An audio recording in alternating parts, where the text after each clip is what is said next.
Hello, everybody. Welcome to the very end of 2020. Hooray! It's not the very end, Krista. We have It's almost. more It's things between then and now. the 29th, and today we're doing government and security, and this is a long section. We're coming This to whole you. week's going to be weird. We're coming to you from the future, and I can tell you that it's not any different. How No, are we everything coming from goes the away future? magically. We're telling fair. that it's like we're 2021. It's the same. Like something's magically going to happen on New Year's. Nope. I'm here to tell you, not the case. You don't know that. There could be another RV bombing. Another Australian wildfire. Remember when that was news? But we do have just a ton of stories because of the timing. As you mentioned, we're not on a 7-day cycle right now. We're on more like a 10-day cycle, 11-day cycle. And then Thursday will be live news on a much shorter cycle. That's going to be a 4-day. So next week is going to be a light news week. Super light news. Yeah. Yeah, because then we'll only have Yeah. Thursday to Tuesday. Wow. What a weird year it's been. But you know what? Let's not dwell on it. Let's just talk about what's going on in the news. And it's a lot of government news and an astonishing amount of security news. Yeah. It's almost like everybody waited till nobody was paying attention to To do publish lots of terrible things. a bunch of I think that's security universally stuff. true everywhere. But the first story is a follow-up, and we know that the FBI wants to be in the back door of our devices. They want our tender back doors. And no one else wants that. None of the citizenry, and certainly not the people who try to defend us. So, of course, lawsuits. The ACLU is suing for more information about the FBI's phone hacking lab. So this is like not anything new. The ACLU has actually been working on this for upwards of 7 years, and they keep not getting anything. And so they've taken the complaints directly to the general counsel and the attorneys general, because they have all this documentation that the FBI is not complying with Freedom of Information Act requests. And you remember like the San Bernardino shooter, and Attorney General Barr at the time was like, oh, we need a backdoor, we need to do this. But then they got access to the phones anyway. That happens a lot. This isn't really about access to encrypted, impenetrable encryption phones. This is more about making it easier, because you just hang on to an iPhone for a while, they discover a security vulnerability, and they can get in. They just want, to be assured that they can get in. But then the phone can't tell the difference between the criminal and law enforcement. So what do you do? Krista, these interspersed skulls and CPU sockets, I really like it. What do you think? I don't really understand how it has to do with literally anything about this story, but, it is a nice graphic. Well, see, those skulls are the FBI.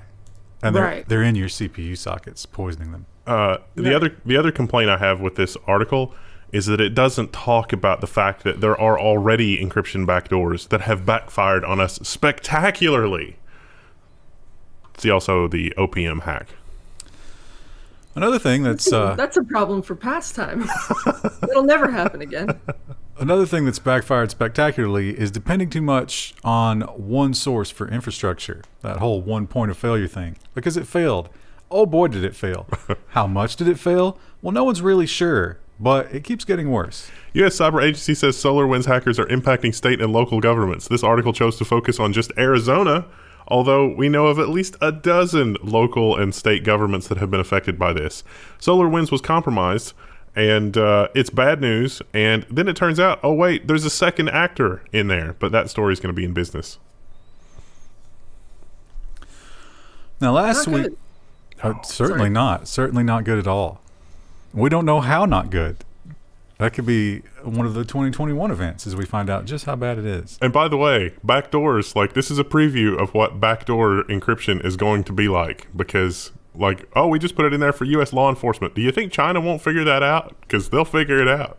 I explained part of this story to my mom over the holiday, and she was like, what? I haven't seen anything in the news about that. And I was like, yeah, it's not good, Mom. They don't know how bad it is yet. And she was like, what do you mean they don't know yet? And I was like, Yeah, I doubt that CNN puts any airtime for that story. toward that, yeah. I mean, probably a little bit when it first happened, but nothing since then. We should create a honeypot on the internet that seems like we're a non-government organization think tank that's working on those crazy patents that they have, like the mass displacement devices and stuff like that, and just Just honeypot the crap out of that and see who shows up.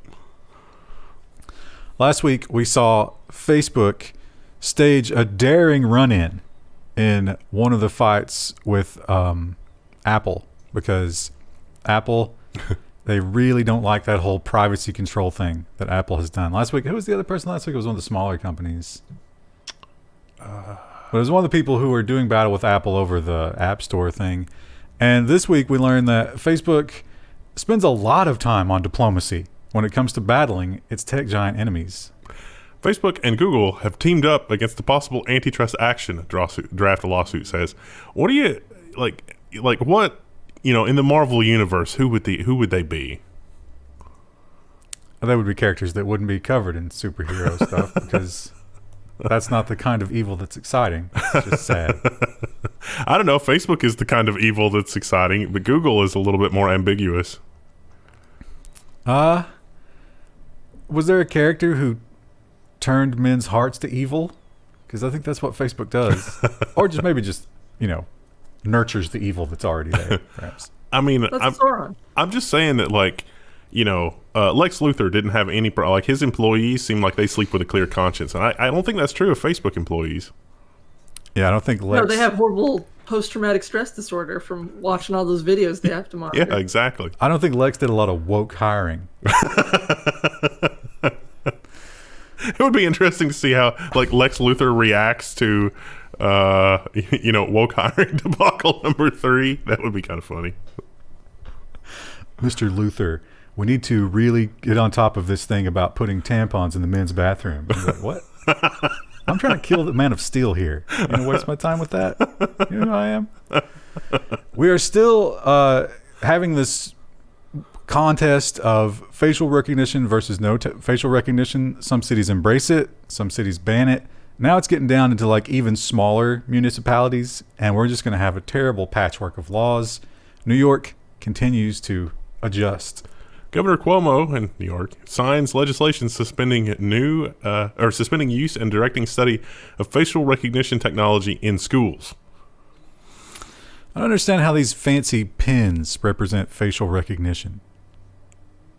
Somebody wanted to show off their signed collection. it into law, I guess. Oh, it's from the New York governor's office, so he's just showing off his opulence to the proletariat. Or it's just a default image whenever it's whatever taxonomy it's in, it's whatever you signed. Is it legislation? Then show this pen image. It was almost a year ago that we were making fun of China. Remember, there was that software, and it was it's going to recognize when students are paying attention and scold them if they're not paying attention using facial recognition. And we were But they had backlash there too. And Yeah. it's weird when you get backlash in China. It has to be really bad. Yeah. So maybe this will be a trend here. I don't know. I don't think I was certainly, if I hadn't been reading these for this, I wouldn't be aware of how damning all that educational stuff is becoming. More about that later in the security section. But we also have to look at Google. We're talking about the big tech companies and these impending lawsuits around the globe. Is there any country that's not suing them at this point? And you might think that we will see some sort of change in the coming year. Maybe, the year of rebirth. We rise like a phoenix. We have good tech laws. But the judge in that case has poured some cold water on that hope. The DOJ case against Google likely won't go to trial until late 2023, judge says. It was really weird here in the U.S. We had an attorney general, Barr, and he put this thing together, and it's look, my crowning achievement, big technology is going to pay. And then he's all right, I'm done. See ya. And it's what? Who's going to see this through? Not him. I would say if you are a Google corporate lawyer, go ahead and put a down payment on that summer home, because you have some serious job security for the next 2 years. Your summer home with your bunker. Bulletproof VPNs. What does that mean? Does that mean they're impervious to small arms? No, not at all. It means that they play fast and loose with requests to take things down from, countries and law enforcement agencies. And they're not really saying we won't do that, but they certainly slow play it when it comes in. And certain countries ran out of patience. Law enforcement take down 3 bulletproof VPN providers. These VPN services provided a safe haven for cyber criminals to carry out ransomware attacks, web skimming operations, spear phishing, and account takeovers. They just seized the domains. They haven't announced charges against anybody in particular yet, but the domains have been seized. It's insorg.org, safe-inet.com, and safeinet.net. Org.org is a terrible domain name. It is, yeah. So yeah, they were well known, and they actually advertised among the dark web and forums where this kind of thing would go on and be like, "Hey, we won't let anything happen to you," and they true to their word, I suppose, but not anymore. Those are all logging your addresses at this point. I wouldn't use them. IBM is not under the same kind of scrutiny as Google and Facebook and Apple, but the government still comes after them from time to time, and this time around they say, you know what, we're happy to pay a small fee to get rid of this. IBM will pay $24.25 million to resolve FCC probes. So Mr. Ajit Pai makes a cameo in this story. This has to do with the Universal Service Fund. IBM was supposed to take some money from the Universal Service Fund and wire up some libraries and schools, but after review audit, they determined that the products that IBM gave the schools weren't actually eligible to, be funded through the Universal Service Fund. So IBM admits no wrongdoing, but they are refunding the money. And the FCC, Ajit Pai is like, yeah, we don't, no fraud and waste and blah, blah, blah. But the only thing I could think there was like, well, IBM's not a telecom company, so, of course you're going to go hard and fast after them. Yeah. There's no threat to his retirement there. Yeah. That's a paltry sum, though. Yeah. Really. And I'm sure that it's never going to filter back down to those libraries. That $24 million is going to go right back to Verizon or AT&T or Comcast or Frontier. Maybe it'll help Frontier with their bankruptcy. I bet. Hey, wait a minute. You think that Ajit Pai has time, and he's got, 20-some days left? He's only got a matter of working hours left. Does he not go I don't as think far anyone's as the inauguration? Is he done at the end of the year? I think he's done at the end of the year. So is the FCC just headless until... No, that's what they were talking about last time, is like they were trying to get some of the other people promoted because they had a vacancy already. So in that amount of time, could he possibly route that $24 million to AT&T because of what happened? Oh, probably.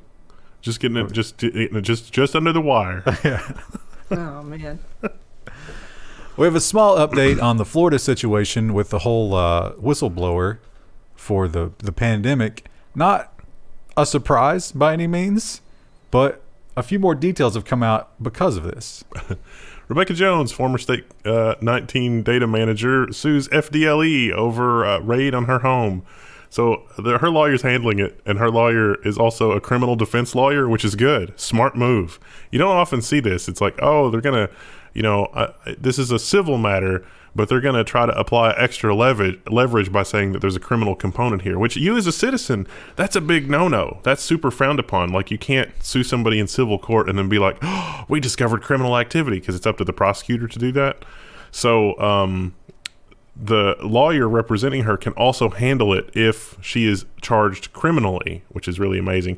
But you should check out the article, because all of the crap that was in the reports that was not actually true from law enforcement, like, oh, we never took our guns out of our holster, her lawyer pretty systematically takes down. So it's nice. I mean, there's video showing that they did indeed take out their guns. They didn't know there was video at first.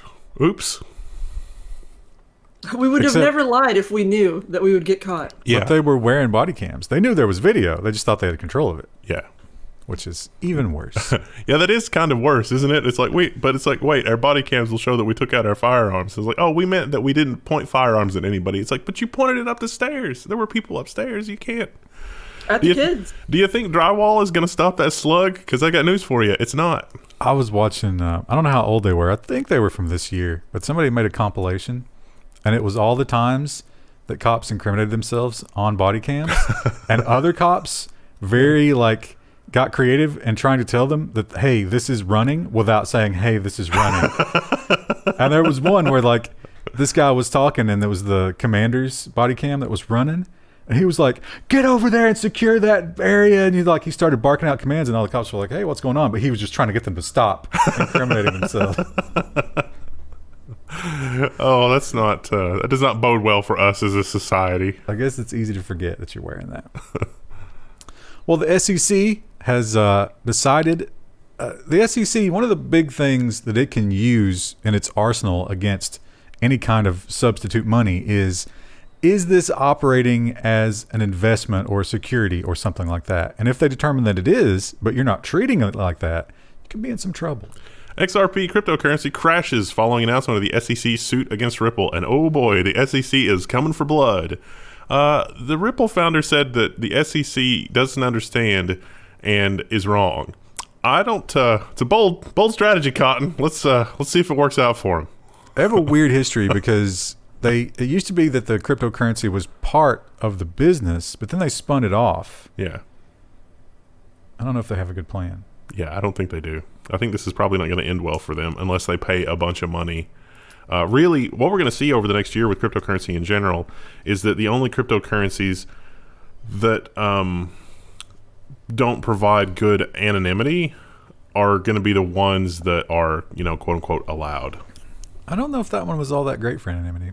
No, I don't think it was, but you have to have the parent organizations cooperate. Like they want the crypto that has basically a central authority, whether not necessarily technical, but in terms of like integration or money changers, like Coinbase. It's like, yeah, you're just going to be on. It's kind of like even your local bank, like your local branch bank, you do a cash transaction over $10,000, the feds get notified. Didn't know that, did you? So, China, I think now that we're wrapping up 2020 and China is fairly comfortable that they've destroyed Hong Kong and, Macau is now under their umbrella. And I think they're probably pretty confident about Taiwan and the South China Sea and all that stuff too. So it's time to start tightening the noose. And here we go.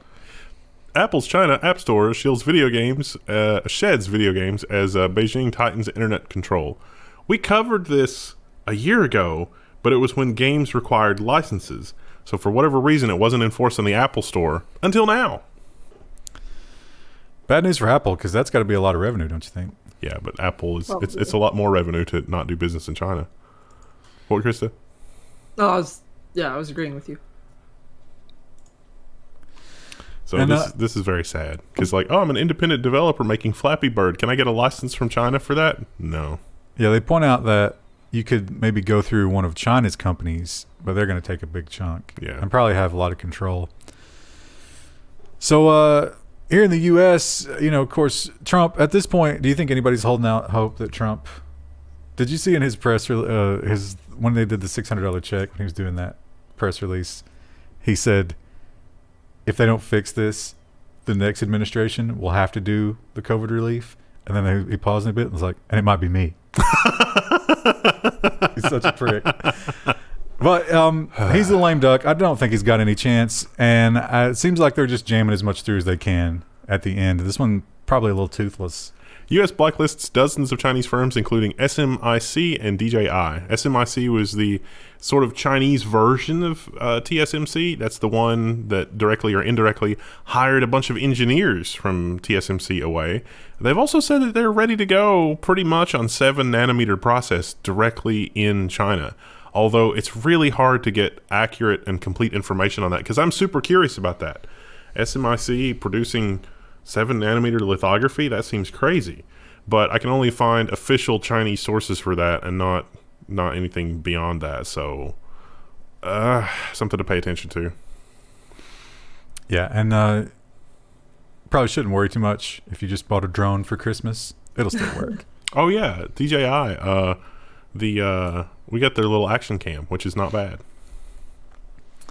Now, China, aside from their international problems, also have a little bit of turmoil internally, but it's not so much because anybody did anything wrong, quote unquote. It's just that some people in China, they feel maybe getting a little too powerful. And when you have this much money, yeah, you've got a lot of power. So if you're the Communist Party, what do? Oh no, China is launching an antitrust probe into Jack Ma's Alibaba empire. Not good. He has been essentially in hiding, at least, like making public appearances since that failed IPO. Yeah. Which they estimated to cost around $200 billion. Did you see the press conference or whatever with that when they had the official people on from the state? He was like, "Oh, we remain hopeful, blah blah blah," and the guy from the state was like, "No, we're not doing this. We don't remain hopeful. Absolutely." Yeah. It was very upsetting, and it's no wonder that he's disappeared. He's probably fears for his life. Yeah, because no matter how rich you are in that country, that's true here too. Let's not kid ourselves. So yeah, I think if he's smart, he will just be like, you know what? I've got plenty of money. I don't need any more. I'll just continue running these two companies, and I'll be perfectly happy. I'm the richest man in China, after all, because the other option is probably a dark cell somewhere under the Uyghur prison. China also, along with banning some video games, has more rules for their already heavily restricted online streaming people. China wants hefty fines for viral video creators who binge food and drinks. This doesn't seem like much of a binge to me, honestly. This clip. I mean, this would mean the level 1 drunk news. You wouldn't be able to watch it in China. What is that, like 1.5 liters? Badlands Chugs would crush that. So I don't think any of us drink that hard, but I think this person, oh yeah, this is Pang Zai. So he is a hugely popular mukbang or mukbang or however you pronounce it guy in China. And he's run into issues with them before. Now China has started this like clean your plate thing. They want to end food waste. Mm-hmm. But the supporters of this guy have pointed out he never leaves food behind. He doesn't need that many calories. No calorie left behind. China, I think, might be concerned about their food supply. They've also been doing a bit of a grain grab, like trying to buy up grains from a lot of other countries. So they had a lot of food earlier this year. We're having a food problem in America in Chicago. Like the food pantries are like going full tilt. Swamped, yeah. What a surprise. The biggest socialist wasteland in America is having food problems. There's nothing historically that could have taught us about this. What'd you say, Chris? It's happening in Texas as well. It's not, it has nothing to do with the particular area. It's every city in the U.S. right now. I really think that guy should apply, the streamer guy. He should apply for asylum to America just because I want to see his asylum application. And it's like, I was persecuted for binge eating on stream. You got to get that alien of exceptional talent or whatever. That's like, what's your talent? Consuming. I can eat Texas barbecue like nobody's business. Welcome to America's son. You're going to fit right in here. So also they pointed out that in China, it's kind of a cultural thing that if someone visits you, part of the way that you show them that you like really respect them is to serve them too much food. And the Communist Party is trying to stop that. But I feel like that's one of those like really deep cultural things that people aren't going to give up. Yeah, probably not. Now, China, we know that they spy a lot, and we know that we spy a lot, and we know there's a lot of, back and forth. They're hacking us, we're hacking them. They've got spies on the ground, we've got spies on the ground. They hacked our hackers. But what you might not think about are the proxy spying wars. You see people from China and people from the U.S. visit other countries, and at that point, it's just like all bets are off. Visit. Why are you here? Oh, it has nothing to do with upending the local government. It's fine. China used stolen data to expose CIA operatives in Africa and Europe. We hinted about this last week, but this is the first good write-up on foreignpolicy.com. And you should read it. It's a long read, but it provides good background and context. And it also helps you understand that, this isn't really anything new. Like, everybody is kind of doing this. Was it this article that mentioned the SolarWinds thing? Like one of the CIA people came out and said, yeah, everybody's doing this kind of SolarWinds thing. It's just the first time that it's been really big news. I don't know if it was this one or not. But yeah, basically, if you travel to a country where China has a lot of infrastructure, which Africa is certainly that. We've talked about that before. China is making huge strides to connect Africa with their stuff in the infrastructure, which is probably calling home. And so anytime somebody goes to Africa, China's listening in. Yeah. This also didn't seem to be like overtly political or in the news. It was just sort of, hey, by the way, we know that you know. We know that you know that we know. And to take that even further was this story, which my favorite part about this story is that it's like, okay, how did you find this out? It's like, well, we found it out because the guys that were shadowing our guys made it real clear that they were shadowing. They wanted us to know that they knew. Yeah. And they wanted us to know that, wanted us to, make no secrets. And then there were some other guys that was like, well, my guy was pretty sneaky. I don't think they wanted me to know. So it's like China's doing a case-by-case basis on how hard they counter-spy. China used mass surveillance on thousands of Americans' phones, reports claim. This is in the Caribbean. So like the cellular phone infrastructure there, preview of like Huawei and all of that kind of stuff, completely owned. So if you wanted to know where anybody was at any given time, you could ping their cell phone completely surreptitiously, nearly undetectably. And they're definitely there. And so are we. Again, we wouldn't know unless we were there. Listen, there's a lot of tax evasion through St. Kitts and Nevis, so we need to know about all of it.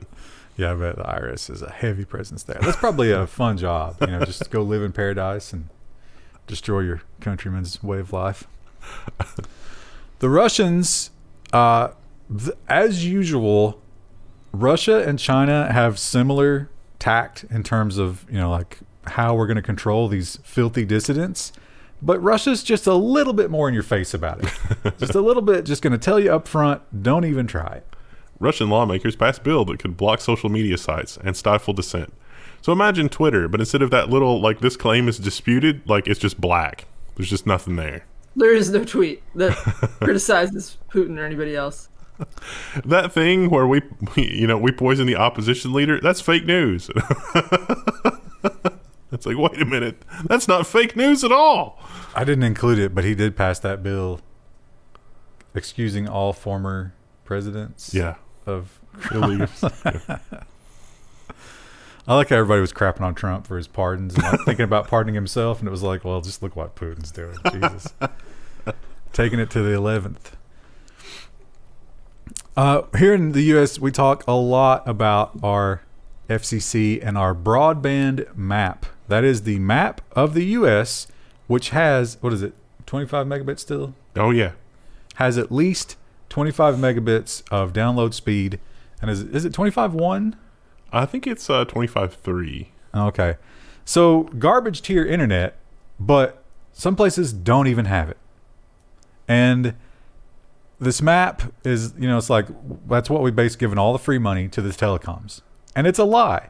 It's garbage. They say absolutely a lie.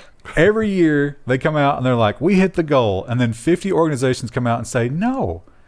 How are you testing this? Look, we've done a lot of research to prove to you that you are absolutely wrong. And we might feel bad about that, but we're not alone.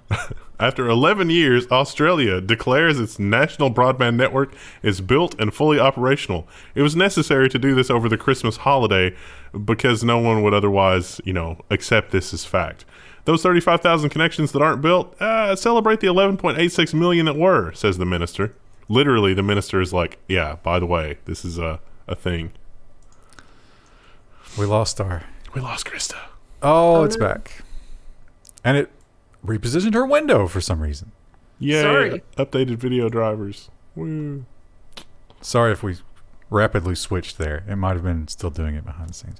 So yeah, they say there's only 35,000 connections that aren't built, and that seems to be true, but that's still a lot. They also have the 25 megabit minimum. And someone pointed out, hey, a lot of these don't hit 25 megabits in reality. Yeah. You didn't really do it. And he was like, you're stupid, we did it. He blames accomplished. He blames the 35,000 on new construction. It's like 3 megabit in places. Are you in Australia? Are you on the National Broadband Network? Tell us in the comments how it is for you, Engagement Challenge. Because in the past, we've got like some of those 7-paragraph comments are about the National Broadband Network and how terrible it is. Well, the Australians are, they're the whipping boy of the world in terms of bad internet. Yeah. It would be us if not for them. It's like Kentucky if we didn't have Alabama and West Virginia. It's true. This is just a real quick follow-up because I think everybody saw this coming. It was a matter of time, and you got to give them credit. They did it quickly. Apple, Google, Microsoft, and Mozilla ban Kazakhstan's man-in-the-middle HTTPS certificate. A couple of weeks ago, we talked about how, you want an encrypted internet connection, you're going to have to install the state's encryption certificate so you can man-in-the-middle it. Well, all the organizations that you would be connecting to have banned that certificate. So they will not permit traffic to travel over a connection that uses such a certificate. It's got to suck to be those people, because a lot of them don't know what's happening. Yeah. They're just like, I just want it to work. I just want to look at my Gmail. Yeah, Christmas recipes. This is, honestly, I think this was a really good idea. They had a security guy who was smart, but had no social skills. That's a good way to explain it. Negative amounts of social skills. Because this was a stupid thing to do, but also a very smart thing. It pointed out a problem, but it did so in a very insensitive way. Yeah.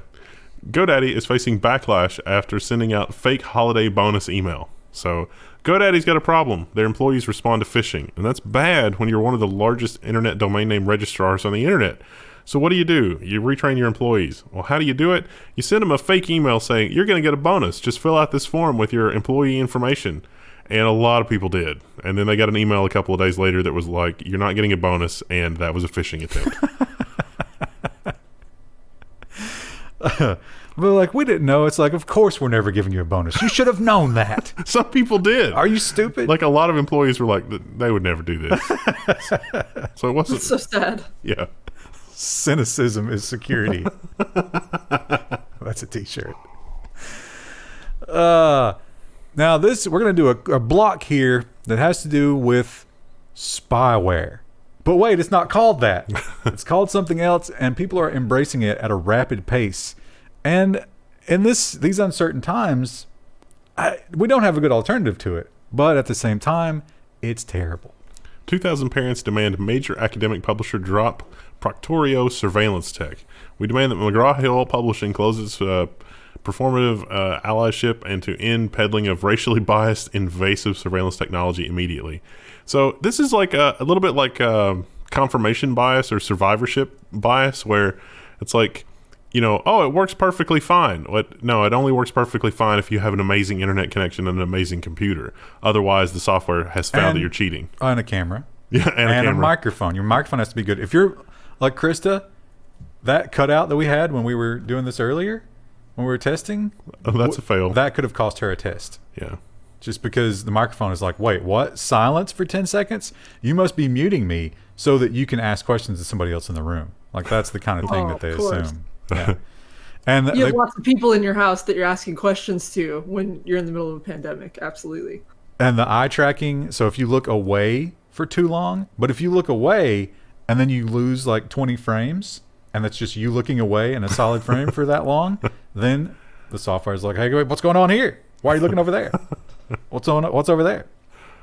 So, yeah. Not great. They also point out that McGraw-Hill is kind of rolling this stuff out, but when they looked at the filings and everything, it turns out McGraw-Hill has a huge ownership piece of this, or at least they're invested financially in some way. They're pushing for it hard. Well, at least the software, it's giving people stuff to do and something creating jobs. Well, so here's a question. Schools are in a tough place because the funding, obviously we're giving all that money to Pakistan. We got no funding for schools, not in the U.S. And you have to make cuts. And this software, kind of expensive. So if you have to choose between guaranteeing there's no cheating or having a staff, what do? New York City is paying $2 million for anti-plagiarism software after firing teachers. City university administrators laid off thousands of instructors and staff this summer, but they're still paying big bucks for anti-cheating software. Well, of course, that makes perfect sense. These heathens are cheating at home. We have to catch that using highly invasive software. Similarly here, a lot of the people involved are speaking out against it. They're pointing out all the ways that it fails. And, the big one is the whole, it really is terrible at keeping track of black people. Because that whole, you've been gone for 10 seconds. They're just like a really dark black guy. And they sent him a video. It's like, you were gone for 10 seconds. He was like, what? No. You sent me a video of me being in the camera. Yeah, it's just some clouds went over. That's like, no, you cheated. You're done here. I cannot keep this thing in my ear today. And if you need some sort of like smoking gun of how bad this software is, maybe if we just had a really big data set, we could determine that. Oh, wait. ExamSoft flags 1/3 of California bar exam test takers for cheating. So this is on the EFF.org, and so the EFF predictably is very anti this software, which kind of makes sense. And this article is an amazing and scathing takedown of that. Look at this. This is a great image, Krista. It is a good picture. The cloud. It's got its evil hands. It's only got 3 fingers. It's like, look, I'm a big proponent of technology, but this is accurate. This picture is absolutely accurate. We don't need to be enslaved by our computers. This is dumb. Now, as you might imagine, the Bar Association has a lot of bureaucracy. And these people all got letters notifying them that they cheated, but not how they cheated exactly. Just that they've cheated, and they've got 10 days to appeal that, or they're just done. But they don't. Yeah, they don't tell you what you need to appeal, so you can't prepare an argument. They gave some like really vague. Oh yeah, here we go. So like you get a letter that's like, if you don't fix this within 10 days, you'll never be a lawyer. And, facial view of your eyes was not within view of the camera for a prolonged period of time. And this is what we're talking about. Like Krista, when her audio ducks out, no audible sound was detected. It's going to get you every time. I mean, some of the HP Envy laptops have that nonsense on it that like cleans up your audio and your video. They pointed out Lenovo was real bad Yeah. at failing Yeah. this. Well, also, like, if you have a lot of background noise, like your husband's eating salad in the background, maybe you want to mute your mic Krista, periodically so it doesn't interrupt everyone else's learning experience. he could be tapping out encoded messages on that metal bowl. Well, yeah, and I could be cheating. You're Yeah. right. We can't have that. Now, there's some great arguments to say that this stuff is terrible, but then you got to have the counterpoint. More than 70 West Point cadets accused of cheating in academic scandal. What? This is not electronic. This is in person. No, it's not. It's electronic? Yeah. Oh, this is the one that was electronic? Both of them. Oh, okay. Yeah, so West Point, because it's 2020, went remote for this testing. And they had this kind of thing. Now, they did not use this kind of software necessarily. They might have, but they didn't claim this is how they caught them. I thought this was the one where they called them in. Right, but they all got it the same question wrong in the same way. Oh. And that's how they knew. That wasn't the... Okay. So everybody that got that question wrong in that way was called in. And how many was it? I think like 50 of the 70 have admitted it. Oh, wow. Yeah. So you can maybe get away with cheating online a lot more. I mean, that's obvious, right? So what do? You've either got this horrible software that doesn't really work or cheating. 59 out of 73 have said, yep, we cheated. Oh, 59. Okay. This is kind of a microcosm. This is kind of what we ran into with our Minecraft server. Yeah, it's like, I'm not cheating. I just have these client-side plugins that speed up mining and mess with the random number generator. And trying to fix that ruined it for everybody else. It's tough. It's tough to find a middle ground there. Those guys, they point out that at West Point, they have an honor policy that's one sentence. It's like, I will not lie, I will not cheat, and I will not tolerate anyone else doing it. So they can nuke you for almost any reason. And that's by design. This is, when it comes to leaks, the things they can get a hold of, you think about your driver's license, your social security number, your credit card data. Oh my God, that's awful.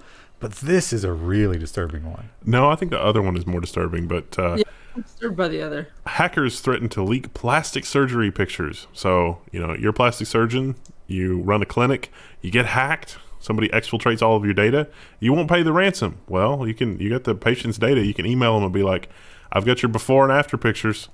I'm going to leak it to your people. They're not going for the customers. They're going at the company. And the customers, like whoever this was, BBC, contacted some of the customers because they got the leak. And they were like, hey, are you aware of this? and the company had not made the customers aware. Ugh. They knew there was a leak, but they didn't say anything about the 900 gigabytes of images. Oh, I'd read that from one of these things that some of the people had been harassed. But that's certainly what's happening in our next story, though. Oh, good segue. Oh, no, wait. That's not the story that I thought it was. It's the which one Ledger you're thinking. story. That might be in business. Oh, yeah, it probably is. Sorry. But this one could affect you. I'd say a lot of people got brand new TVs for Christmas. And if you're one of those people, what brand is it? Actually, it doesn't matter. They're all spying on you. Yeah. But this one might be spying to China. DHS looking into cyber risk from TCL smart TVs. Uh-oh. The smart TV is a way into your home to invade all of your other devices. Nice. Yeah, they point out that, it could steal credentials. It could be on your network and stuff like that. Now, of course, TCL is saying, no, that's not the case. But a lot of people are showing network traffic to China after booting up their brand new TVs. Well, I mean, that's true of like anything. It's just a question of whether or not it's benign. Their sidebar over here with their Facebook feed. They have a story about Neopets and how Neopets exposes your data, and I'm like, oh, I'm gonna tell my best friend. Are we Got still? back into Neopets. Are we It's making been new? like 20 years. Are we making new Neopets in 2020? I don't think most people are, but my friend discovered her old account and was like, ooh, I'm gonna log back in and get some more pets. And I was like, that site's still up and it looks atrocious. The site design has not changed in like 10 years. Well, it's healthier than some people who collect actual pets like that.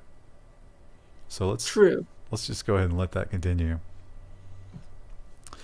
Ron Wyden is one of the names that we say constantly here because he really gets in there, gets about knee deep in the swamp of technology and calls it out. He's good at finding the misleading answers and being like, can you clarify? And they're like, oh, crap. He's on to us. And this is just more of the SolarWinds stuff. Again, we don't have any idea how much SolarWinds stuff is out there, but he's kind of, ringing the alarm. It's like, I know it's been a week and the news cycle has moved on, but no, it's still a problem. Dozens of email accounts were hacked at the U.S. Treasury, according to Senator Ron Wyden. Why is Ron Wyden breaking that news and not the Treasury? So they did point out that his office was not affected and Mnuchin's office were not affected, and that he kind of like downplayed it. But Well, the snake doesn't trust the Treasury at all. Yeah. Well, he got an early look at Ron Paul's report after auditing the Fed, and he's just never been the same since. He's a big crypto guy. Oh, here you go. Here's what you were alluding to. And this is definitely more dangerous than surgery photos being leaked of you, because not only do these people know your information and where you live, they know that you have a certain amount of money. Yeah. Physical addresses of 270,000 Ledger owners leaked on Hacker Forum. But the emails that people have been getting are just, it is unsettling. It's like, here's your name, here's your address, here's how much money was in your wallet. I know where your house is. I'm coming there right now with a wrench, and you're going to give me your wallet. Or you can send me $500 right now, and we'll just call it even. Are those international addresses, or are they all American? I mean, it varies. Because you're going to catch so much lead if you try that here in the good old US of A. At least in the red states. But yeah, I think there's going to be a lawsuit. Probably. And I think they'll win. Because good Lord, that's terrible. But, it's funny, flying under the radar. It's one line in this article, but, some of the laws that were passed a couple of weeks ago to do with cryptocurrency trading have to do with like making sure your identity is known. But if you follow that through to your conclusion, like with Bitcoin, if enough stuff is known about the actors acting on Bitcoin, then your identity is not anonymous, and you could be targeted by criminals. But you're already a criminal because you're trading cryptocurrency. Well, those are the only people that use that one. You know that. This one is, we talked about this before, the old NSO Group, this Israeli company who loves to hack on iPhones. God, they love hacking on iPhones, and they're good at it. Dozens of journalists' iPhones hacked with NSO zero-click spyware, says Citizen Lab. Remember when the NSO Group said they would never do that? They would And they were going to be really careful who they did business with in terms of nation states. Well, this was Saudi Arabia and who else? Yeah. These were Al Jazeera news workers, and some of the Middle Eastern countries definitely got spyware from NSO and attacked the reporters with it. It was through iMessage. And Apple ended up redesigning iMessage because it was horribly insecure and dangerously insecure. Which country was it that they agreed not to do business with anymore? I thought it was Saudi Arabia. Was it? It might have been Iran. It wasn't Saudi Arabia. Probably was Iran. Either way. Saudi Arabia should be on that list, apparently. Well, so should every country. Come on. Now, we found out some more interesting information. I should have put this with the other SolarWinds story. Interesting, but ultimately, they believe not a big deal, but also not surprising considering how the whole thing went down. Second hacking team was targeting SolarWinds at the time of the big breach. So the details that came out of the first breach are basically that they were caught because they tried to escalate their access. Well, this second team had not yet tried to escalate their access. They were undetected. But they also did not have the keys. They had not exfiltrated the keys. Yeah. So they might have actually used the SolarWinds 123 to get in. Well, that was known. Like a security researcher reported that like a year before all this news broke. So who knows? You remember how we talked about them flushing the vendor list so you didn't know who was using that? Turns out one company that just removed the big SolarWinds logo from the bottom of their website, Dominion Voting. Oh, no. Oh, no.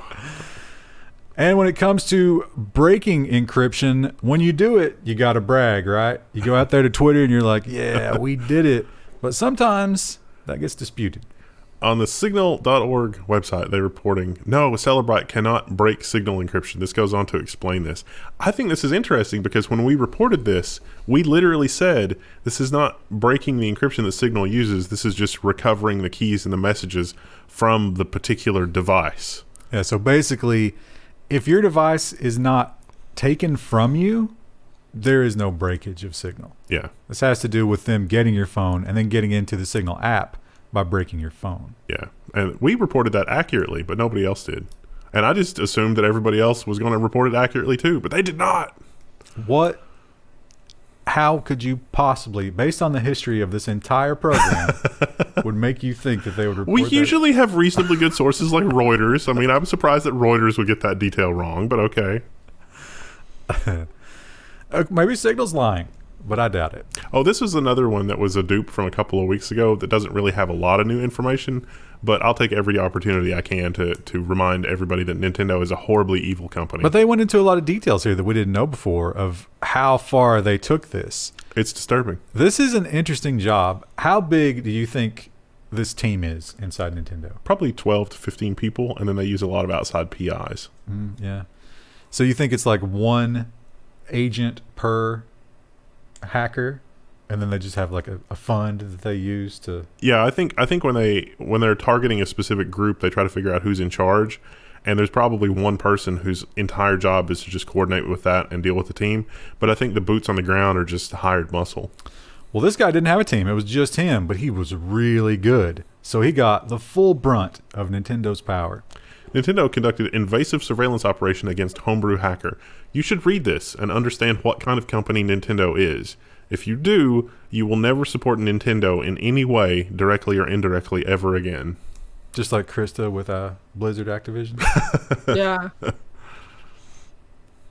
I really wanted to buy a bunch of Nintendo stuff, but I haven't. When's the last time you played Overwatch, Krista? Probably Friday. You still playing ranked? I haven't played ranked for a few days. There's a free promo going on right now. And so it's a lot of like new people or Smurfs and like, you know, people who are drunk from the holidays, and it's not a good experience to go into comp like that. So I've just been playing quick play. That's what I do when I get a few in me. Right to the Overwatch.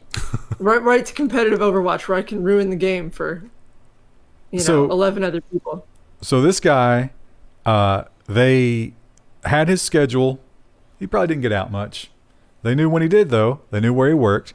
They knew like where he shopped and everything like that. They had surveillance on him at all times, and they conducted this big scheme where they were going to confront him and be like, here's the business card. You need to stop what you're doing. Maybe there's a bounty program if you play nice, but if you don't... Yeah, very heavy-handed. So this all came to light because of some documents that were leaked in a lawsuit. And there might be more exciting stuff to learn from that. Yeah, dark times. All the moves on Nintendo. I mean, you got to figure Nintendo, a lot of this Nintendo stuff, it is kind of become part of our culture. And I mean, Nintendo does have intellectual property rights. That's fine. But when it goes to this level, this is unacceptable. Well, this guy was somewhat outspoken about this had something to do with the 3DS. But he was outspoken about not wanting it to lead to piracy. But Nintendo does kind of a point that this kind of research almost always opens up that door. Yeah. Because you can run whatever you want. Well, I mean, you could say that you know, I mean, I think you can make that argument about anything. You can make that argument about a soldering iron. It's like, oh, a soldering iron could be used to modify a Nintendo 3DS. We should ban soldering irons. A screwdriver. Yeah. I mean, where do you draw the line? Well, I think Nintendo would happily move the line past the screwdriver if it could. Yeah. Yeah. And that they're willing to do that it's an egregious transgression against society when they're willing to do this kind of thing to protect their intellectual property. Their intellectual property is not worth this much. Bowser disagrees. Bowsette disagrees. Mario is worth more than any human life. He's an icon. Yeah, that's what Nintendo thinks too. Disney too. Disney's guilty of this stuff. Have you seen the stuff that Disney is doing with, like, when they acquired all the old Star Wars IP? They just stopped paying all those authors. Is that legal? No, but they're like, we can get away with it. They have enough lawyers that they don't need to care. Yeah, that is exactly it. And it's like this: when the corporation that is controlling creativity is that large, that's definitely the same kind of thing as an antitrust, and it must be ended. I'm going to pledge right now, and I hope that you'll pledge with me, chat. I'm only going to pirate The Mandalorian.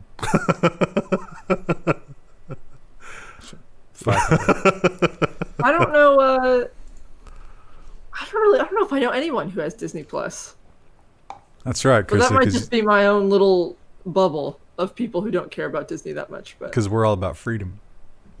I was really excited to try the new Zelda, and then it was like Nintendo, and I haven't. You heard about Breath of the Wild? Nope.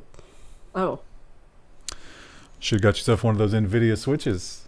The NVIDIA Switch, not the Nintendo Switch. Well, it's got that Tegra Yeah. chip. Then you take that little piece of plastic. No, we can't. Krista, we managed to do this in 52 minutes, so I think your goodbye should be a celebration of how fast we got through that many stories. Bye! And then it clips. Oh, that's good. It's done. You know what? Actually, start your bye, and then I'll cut it off. Hello, everybody. Today is December 30th, and we're doing business and social today. And it also is a very, very long episode, probably, because there's a lot of stories. We could say, see you next year when we sign off today, but that's not actually accurate, because we're going to be back tomorrow Live. with a live stream. Woo! Which will then Friday will still be recorded. It's a little bit weird, but you'll figure it out. Yeah, a weird week. Yeah. It'll make perfect sense if you're on Patreon or Floatplane. And that, it really makes sense to be on that anyway, right? I mean, who doesn't want to do that? So let's talk about some business and a little bit of social media. The thing about 2020, everything was bad, but the whole smartphone and PC sales actually rebounded, because what other choice do we have? Toward the end of the year, yeah. We're pushed into their arms, and that has created a new king.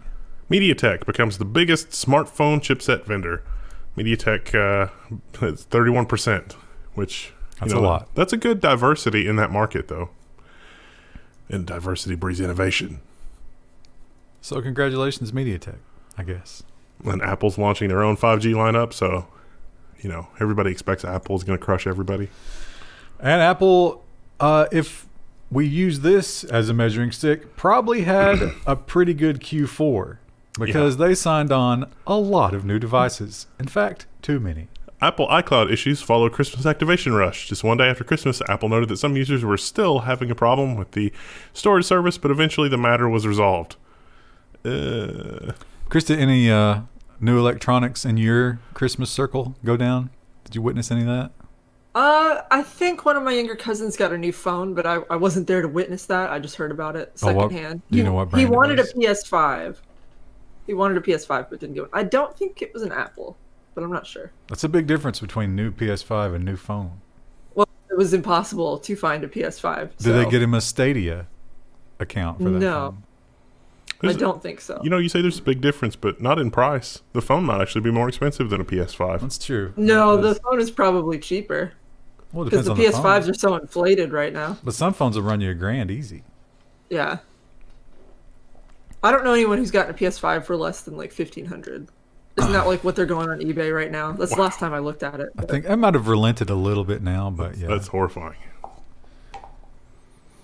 I bet TSMC feels like the belle of the ball. The reports are that Apple bought all their 5 nanometer capacity for 2021 already.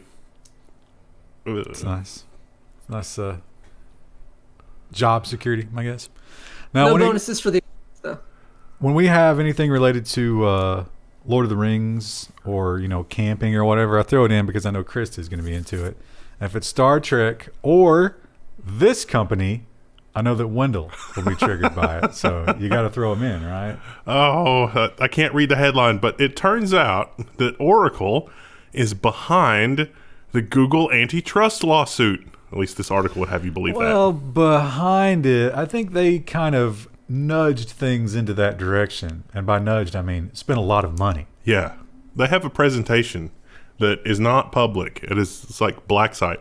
Krista, this is totally Lord of the Rings stuff here. This is like, Saruman talking through Grimmer Wormtongue and the King of Gondor is the will of the people.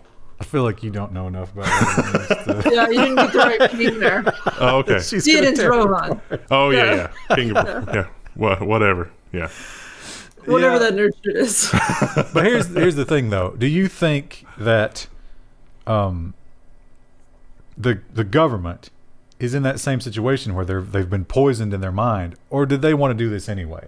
No, I think that they were poisoned in their mind, and they want control. Like, it's not about whether or not Google is in a monopoly position. I honestly don't think that when Barr stepped down, but I don't think Barr cared. What I think Barr cared about was not getting a surreptitious back door, and he was looking to ruffle whatever feathers he can. But also money. They want money. Yeah, and Amazon, I think, is the far worse antitrust offender, the worst in America right now, and they're not getting the attention and scrutiny that they need. Well, maybe Apple will prepare a presentation as well. Just everybody throwing everybody else under the bus. Now, 5G was the hot topic of 2019, and then 2020 was kind of a big speed bump for that because not a lot happened in 2020, and not a lot of people were focusing on infrastructure. But if this is any indication, they are ready to get started again. 5G auction shatters a record as bidding tops $69 billion. The FCC sale of wireless licenses has already hit new spending highs, and the total could climb after the holiday break. So this is the low end. 5G is a little bit of a misnomer here. It's a little misleading because 5G has more segments of spectrum than any previously, because you've got long haul 5G, you've got short range 5G, and they're using different frequencies. They've got a plan. They've got a top down plan, unlike 3G and 4G, which were just sort of hodgepodge together. Now I bet that $69 billion will go right into improving broadband infrastructure. Oh yeah, Absolutely. no doubt. Absolutely, yeah. Yeah. No doubt. All the people in rural America are going to really put that money to good use. Problem's going to be solved. I can't wait because I'm looking for a house. I still can't get over the whole Oracle, because Oracle's also been poisoning their minds with respect to the whole Java API. This is going to be a really dark time for software if Oracle has their way. Or the U.S. government. So, one company, it's obvious that Zoom killed it during the pandemic. It's obvious that Amazon killed it during the pandemic. But one company that isn't obvious, Tesla. Yeah. Tesla is just knocking it out of the park. And a lot of people who are looking at that are like, yeah, but they don't really have a competitor. Who's their competitor? And certainly everybody else, it seems, has fumbled the electric car. Nobody else can figure it out. But player 15 maybe have more luck here. Apple targets car production by 2024 and eyes next level battery technology. Now, normally we would admit this, but this is from Reuters. Like, Reuters actually has some pretty compelling sources for some of their own stuff. And if Apple puts their full war chest up against an electric car, they'll probably do it pretty well. It probably won't start without your Apple ID, but it'll be a really good electric car. The internet's down. Like when there's an AT&T outage, the entire mall parking lot is just immobile. Or if you install an alternator from another country that doesn't have the digital signature. I guess, I'm sorry, it wouldn't need an alternator. It's an electric car. A drive motor or whatever. We've detected that you're not using the Apple iTires. Your operational range. Your operational range has been reduced to 5 miles. It's September 21st, and you're still operating iSummer tires. This car will be immobile. Do you want to purchase All-Weather? This did not go uncommented on by the business world. And who did they reach out for a question about it? Mr. Elon Musk. Now, of course, he took to Twitter to reveal the big thing because he loves the attention. I hate this because it's literally one tweet turned into a story on CNBC. Every week. But it is an interesting one, if true. Elon Musk says he once considered selling Tesla to Apple. Tim Cook didn't want to take a meeting. So he got a hold of the right personal assistant and just never got a response. And that's the entire story. They didn't even embed the tweet. Come on, CNBC. Again, they're trying to make this seem like more of a thing than it is. It's not a thing. Now, this was during the production hell of the Model 3, and he has admitted that he almost just gave up. And he thought they were a month away from bankruptcy at one point. Yeah. Well, I mean, isn't that the story of a lot of companies like FedEx? Yeah. Well, Amazon wasn't super successful in the beginning. So, yeah, you think Tim Cook's kicking himself, or is he happy to do it his way? I think he's happy to do it his way. Yeah. Well, and can you imagine having to do a contract negotiation with Musk? Yeah, It would And not how end well. bizarre probably that be a would be. fist fight at the Yeah. end. I mean, he would say some shit that you couldn't just back away from. Yeah, I could see him burning a lot of bridges. But you could also make a lot of money. And a lot of people are motivated by money way more than they are, pride or whatever.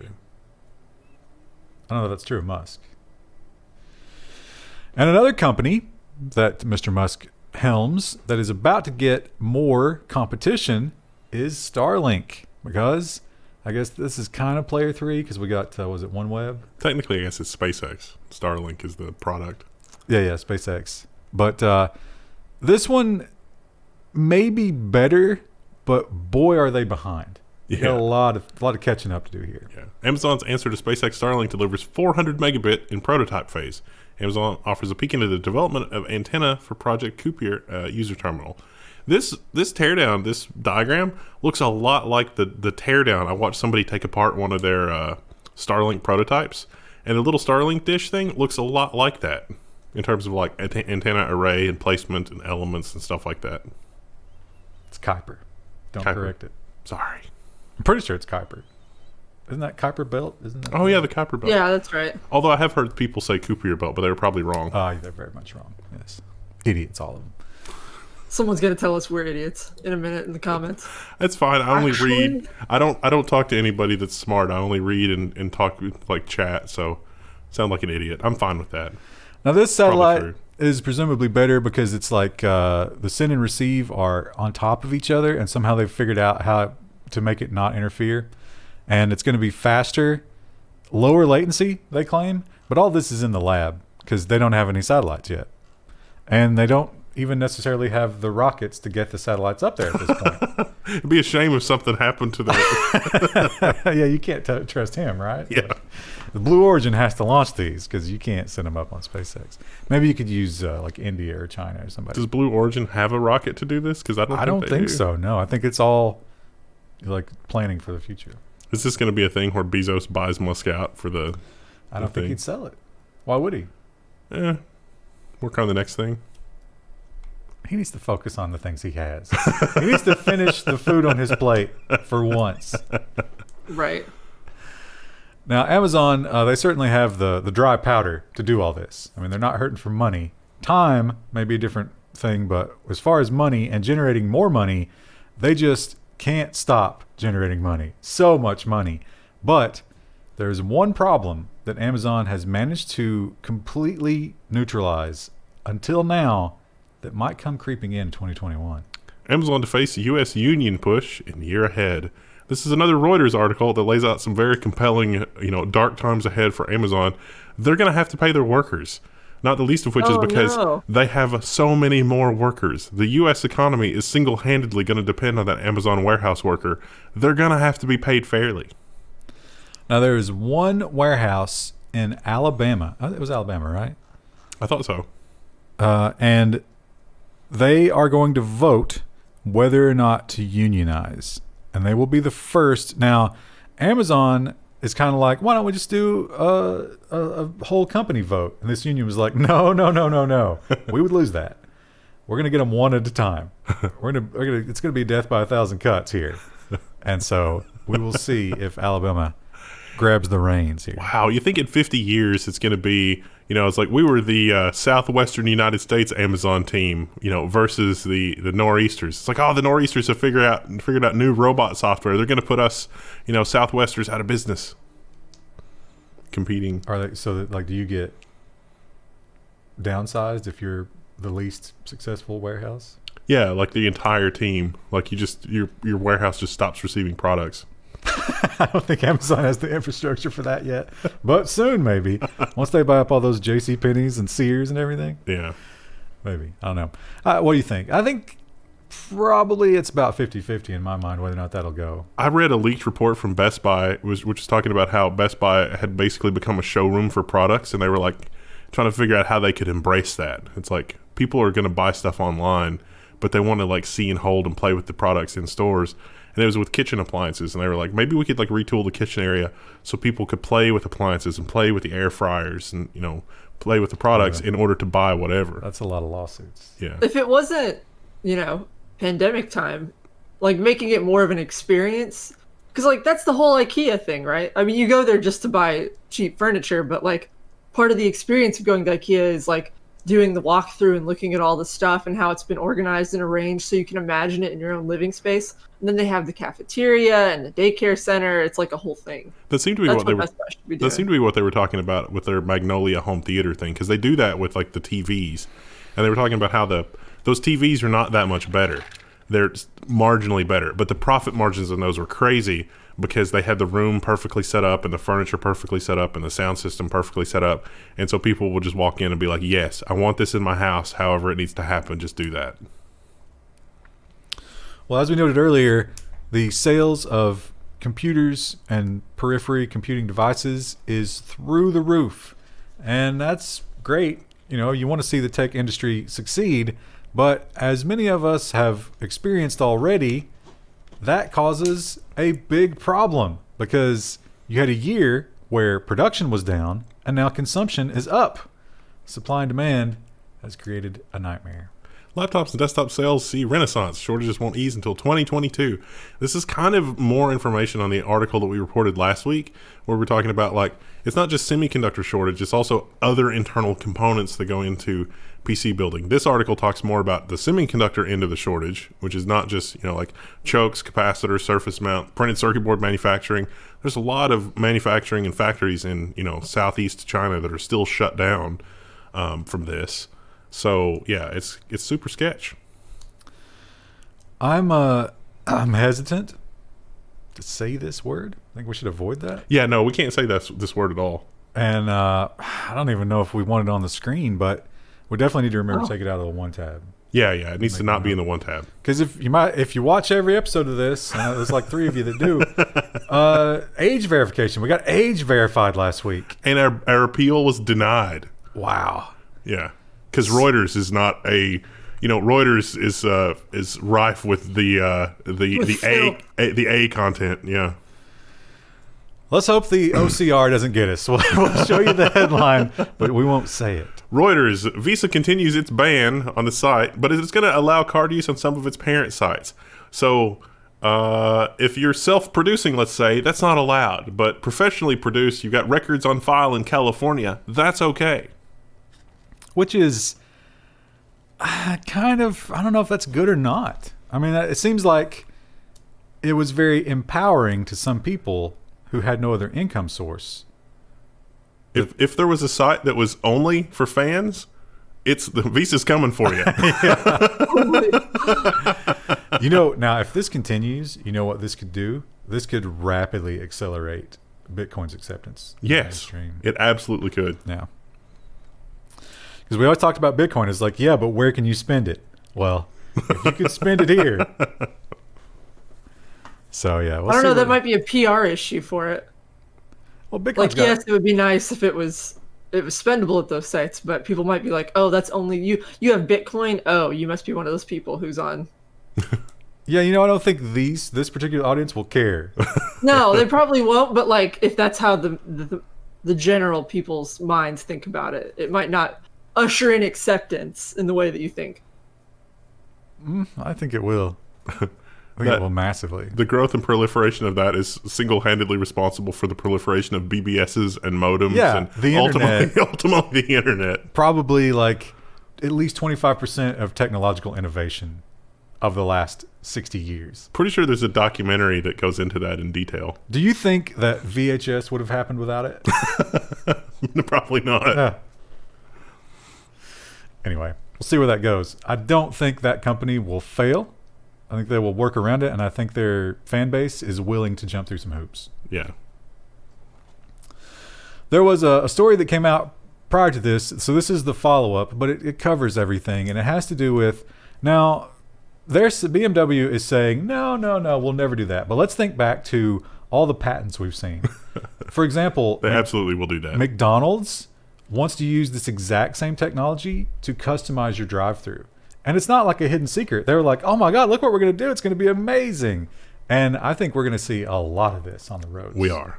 BMW backtracks. We do not draw on warranty status for targeted ads. So there was a billboard that was scanning the traffic, and it's like, oh, there's BMWs in traffic. And it would change the billboard to be a BMW ad to be like, hey, have you got your maintenance agreement in place? Warranty or whatever. Yeah. So if your car was out of warranty, they obviously knew that because they had the records. And they could immediately advertise a specific warranty for you.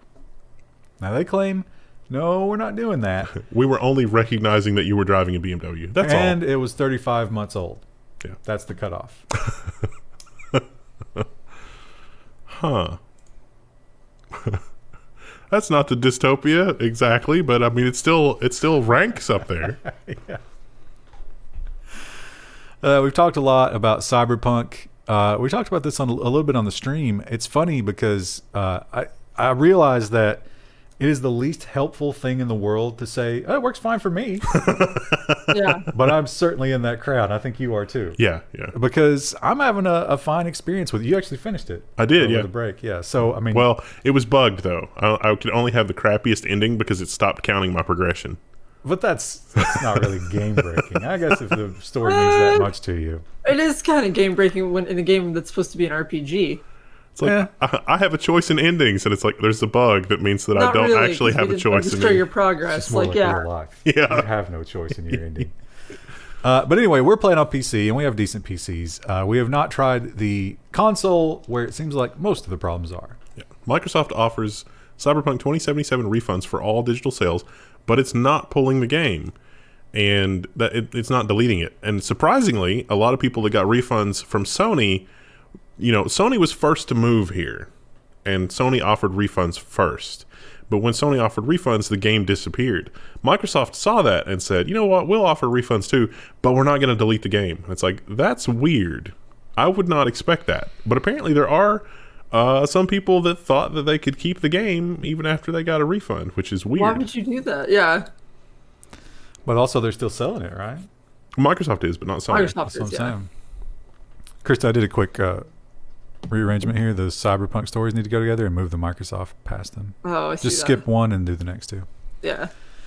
So yeah, CD Projekt Red. I feel like they're getting too much heat here, but they are getting a lot of heat. They are. People are very angry. I don't know that they are, considering how broken it is on consoles. Like, you can't advertise that it's going to work on consoles and have it be this broken. That is true. And again, I don't know how bad it is. I mean, I've read, but I guess maybe it's just, like simply not playable. But we've seen some from what I've broken games in the past. And nothing like this happened. Looking at you, Bethesda. But here we go. Cyberpunk maker CD Projekt sued by shareholders and investors. As one guy in particular, but he was trying to class action it. So, oh wow! I think the only Fallout suit was over the canvas bags for the collector's edition. There might have been another one, but it didn't go anywhere. Yeah. Of course, this might not either. I think it will. So he's saying that as an investor, as a shareholder, they didn't reveal to him how broken the console version was, and that has cost him money. And in fact, their stock price has really suffered lately. I have a friend who's been playing on a console. I can't remember which one. It's one of the older gen ones, and he said he's like the game is mostly fine. He's like it's got the normal bugs that are funny and you kind of expect, but he said it's really unstable. So he's like you're constantly having to restart it, or it's just shutting itself down. I think so it's definitely bad. I think the success though of Cyberpunk, this is going to be. I think this is going to be a marker in the future for when there was a shift, because there's going to be a return to the Deus Ex style gameplay mechanic and world building, because Cyberpunk does a lot of world building, and so it's going to support a fairly expansive franchise if they can get this under control. And certainly there's fan support for it, because the last article pointed out that Metacritic, it's got a score of 90% on Metacritic, which is kind of high. You mean user or users publication? Oh. Yeah, again, I'm perfectly happy with it. I mean, I was never expecting it to live up to the hype. What could? Yeah. I'm having a more fun time with this than Fallout 76. I never played Fallout 76, so it's not as good as New Vegas. I think New Vegas suffered unnecessarily, but versus Fallout 4. I think one of the problems is that CD Projekt Red was such a darling in the industry. Yeah. Because they were like, oh, DRM free, and we're going to give you free DLC with The Witcher. And everybody was like, oh, you're a god, and Bethesda sucks. They wish they were you. One of my favorite tweets of all time is somebody tweeted to Bethesda, and they're like, Bethesda, listen, I just want you to know, just from the bottom of my heart, how much I love The Witcher. It's such an amazing game. And Bethesda was like, oh, thank you, but we didn't make The Witcher. And his response was, I know, you could never make a game that good. So mean. So savage. But it might be CD Projekt's Red turn to take some of that flack, because the people who work there are maybe twisting their head and being like, are we the corpos? I thought we were the nomads. We might be the corpos. Cyberpunk employees are getting a little disgruntled and angry internally. A little bit of a disjointed thing. I can't quite remember the headline. Yeah, the internal staff is speaking up. Now, after all of the fallout and stuff, they had some sort of internal meetings where everybody could speak out, and they did, in fact, speak out. And they were very unhappy, not only with the brokenness of the game, but you almost killed us to get here, and it's broken. So, not a good time. Yeah, well, it doesn't look good on if they want to move eventually. It doesn't look good on their resume. If it's oh, you were part of that release. Oh. Do we have the article about their bonuses? They just announced this morning that they're going to go ahead and give everybody a bonus. There was as the game was being developed, you would get these tokens. It was you did a really good job this week. Here, have a token.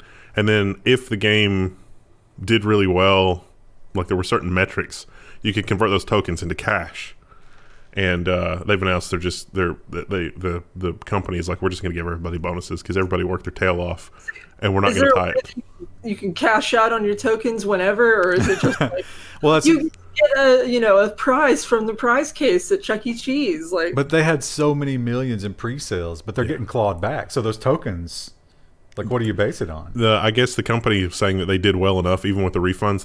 They anticipate that to be a temporary issue, and that they've done well enough financially. They're going to give everybody the bonuses anyway. I'm sure they broke even, right? Yeah, they probably made a little. The Fallout I think it was Fallout 4 New Vegas was the last game to have this kind of a.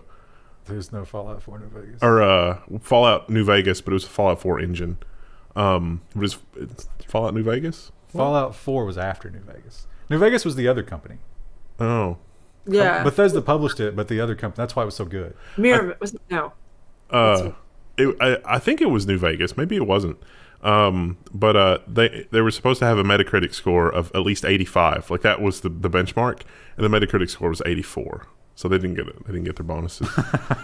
New Vegas was developed by Obsidian Entertainment and published by Bethesda. You think Bethesda was like lining the pockets of certain game journalists? Like, yeah, it's like not too much. 84, 80 point shaving in the video game world. I wouldn't put it past Bethesda. But some mobs involved. But according to the article, CD Projekt Red is going to pay the bonuses. So that's good. They should totally do that because they can afford it. Even though the game is buggy, you can smell developer suffering on it. You can definitely, as a developer, we can see that. And there's a lot of it. And there'll be a second wave after they fix it and people, or the fans fix it. And we start seeing a lot of great memes and stuff coming out of it. Yeah. I think more people will go back and pick it up. Yeah. They might have to discount it a little bit, but they'll make money. Now, we have seen several instances so far this year of companies saying, you know what, I'm done worrying about all these fabs and stuff like that and all these chip makers and, Oracle and Qualcomm and all their rules and lawsuits and stuff. Let's just do it ourselves.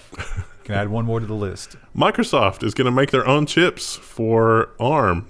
Microsoft is looking at the success of Apple with the M1, and they're looking back at their own tragedy of a story with the Surface RT, and they're saying, what went wrong? What did we do wrong? I don't know.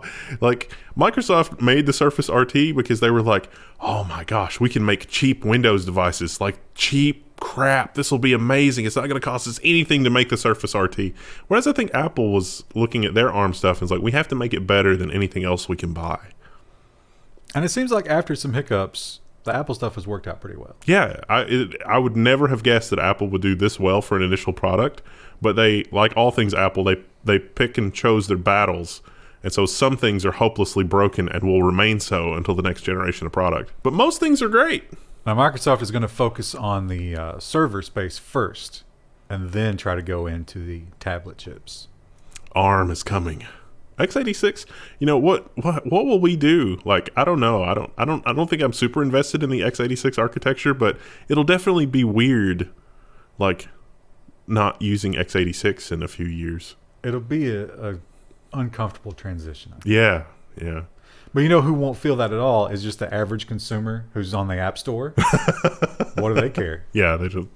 It's like, oh, it's obviously my fault that my application doesn't run correctly. Or, they'll fix those applications because it's worth it. Yeah. We'll see. Interesting times in the CPU space. Or, maybe the global collapse. We'll be using x86 for the rest of our lives. And be happy to have that, Pentium that we unearthed somewhere. Had one bent pin, but we managed to... Now, the theaters, things are not looking so good for the theaters. And Warner Brothers decided to just dump all of next year's movies. And they're saying, you know what? Just put them on HBO. And unpopular for a lot of people. I have not checked out the Wonder Woman movie yet. Have you checked that out? It's available. You can look at it. Krista? Girl power? I'm not into superhero movies. Fair enough. Sorry, I said it. I don't really like superhero movies. That was the sound of 12 people unsubscribing from Patreon. They're just like, ugh. But Warner Brothers has released this press statement to let us know that they are not completely giving up. Warner Brothers still believes that theaters will still exist in 2023, not unlike drive-in theaters still exist today. I think this is from the Mad Max movie. Apparently they're releasing a prequel called Furiosa. Now that will be the return, or at least the flagship for the return to the theater for them. 2021, they're just putting everything on HBO Max. But they want to get back in 2023 to the theater experience, and they think that'll be long enough to sort of reset. Now Mad Max might be our reality by the time that happens. Yeah, it could be. that's true, except we're not in Australia, so we don't have that nice desert wasteland. Yeah. There'll be a lot more, snow and stuff in ours. AMC has said, without $750 million coming from somewhere immediately, they're done mid-January. They got nothing left. Now, somebody would buy those, but that could be messy. Well, no, it's probably a worse situation than that. A lot of those chains are so old, they probably had significant, investment in their real estate. And if they've mortgaged the crap out of that, then there's no value left in the company. So when the company folds, their debt is going to far exceed their assets. Theaters need to become, rent by the hour and do what you want with a digital projector. That's the world we need to move to. You can watch a movie on it. You play games on it. You could, watch home movies, whatever you want to do. You know what would be a lot of fun if it weren't for Nintendo's involvement? Would be a 4-way split screen GoldenEye on a theater projector. We actually did that in high school. The projector wasn't as good, but it worked. It was fine. Vote. Now, I was never a user of Vote. You ever check it out? Nope. It was supposedly a Reddit clone without the, speech restrictions. You can do whatever you want. That brings its own problems, but that is not what killed them. Free speech Reddit clone Vote says it will shut down on Christmas. Co-founder says that a key investor has backed out in March. Turns out when you invite the unwashed masses to your website, it costs a lot of money. Look, these are goats. Get it? So a pretty low effort stock image. They're like, what's Vote's logo? And they're like, I don't know. Just put a picture of a goat instead. Well, it's spelled VOAT, Yeah, but they could have done, most of the time when we do a social media story of any kind, the stock image will be a picture of the logo of that site. And no one knows what Vote's logo is, so they just put a picture of a goat instead. So the angel investor just turned out to not be interested anymore, or maybe never had the money to begin with, or whatever. And the founder, who made a lot of money, was fueling it off of his own funds up until now, but he claims that he can't do it anymore. Yeah, he was like, I'm out of money. Sorry. He was affected by the thing. So, yeah. It's an interesting idea, but I think to run something like Reddit, you have to have the normies. Yeah. And you're not going to get them on a vote. Sorry. As people who know what it's like to run a very fringe, media thing. Community, yeah. You're never going to hit those big numbers. Sorry. It's just not going to happen. You're not acceptable enough to the mainstream. And you know That's what? why we appreciate our patrons for giving Absolutely. us money to keep the hosting for the forum. Because it's all we've got. We don't have the social skills to expand this. No. Now, another program that perhaps did not bring on enough of the normies and vastly overestimated the interest the normies might have is this one. Square. It's actually Jack Dorsey, because Twitter, that guy, because he also is, Square. They were looking at buying Tidal, Jay-Z's Tidal, the one that fraudulently increased the number of views to things because artists were like, hey, if it's streamed that many times, you owe me a bunch of money. And they were like, no. Actually, we're lying. And after they reported those fraudulent numbers, allegedly fraudulent numbers, they stopped reporting any numbers at all for a couple of years, which is a terrible sign. Yeah. They counted on Star Power funding that, and I think the fickleness of the music audience was lost to them. Yeah. This is, it's kind of obvious. Certain companies really knocked it out of the park this year, and the question is, what do you do with all that dry powder, with all that cash? Apple is going to make self-driving cars, electric cars. Amazon is going into the stars. Zoom is doing some really boring stuff. Zoom's successful, so they're looking into email and calendar services. I mean, Yeah, it makes sense, but no. Do we need another one? We don't. Also, there was all that stuff about their security early on. Do you think they've fixed all that enough to secure email? No. No. Bad news. But someone will use it, I'm sure. Oh yeah, well, I'd say a lot of companies will be like, well, we're with them anyway, right? Might as well. No, just we should do a video on how terrible Google's user interface is, and like how bad they are at designing things, and how they're just constantly kill everything. I read an article about that, how Gmail has just become this like, it's if you were to design it, that's the last thing you would design. Yeah, it's just morphed over time. Yeah, it's this weird A/B test hell where, like, the A test is somebody is like has a hammer and they're just hammering your toes, and B test is somebody has like a corkscrew going underneath your fingernails, and it's like, well, I like the hammer better than the corkscrew, and then like there wasn't an A/B test of neither one of those, and that's how we've arrived at Gmail. The worst thing in the whole Google suite is still analytics. Change my view. It's horrible to navigate. Yeah, they're coming out with a new AI-based analytics that's like, you just don't even want to know. It's a dumpster fire. Well, 5G, again, it's probably going to start coming back into, the awareness of the public, because they're starting to roll it out more, and I guess maybe this vaccine is going to change everything. We'll see. But we are right back to these same kinds of headlines where it's like, yeah, 5G, you can get it, but it's not really that much different. And in fact, it might be worse than what you currently have. Verizon's nationwide 5G can be slower than its LTE network, tests show. We predicted this.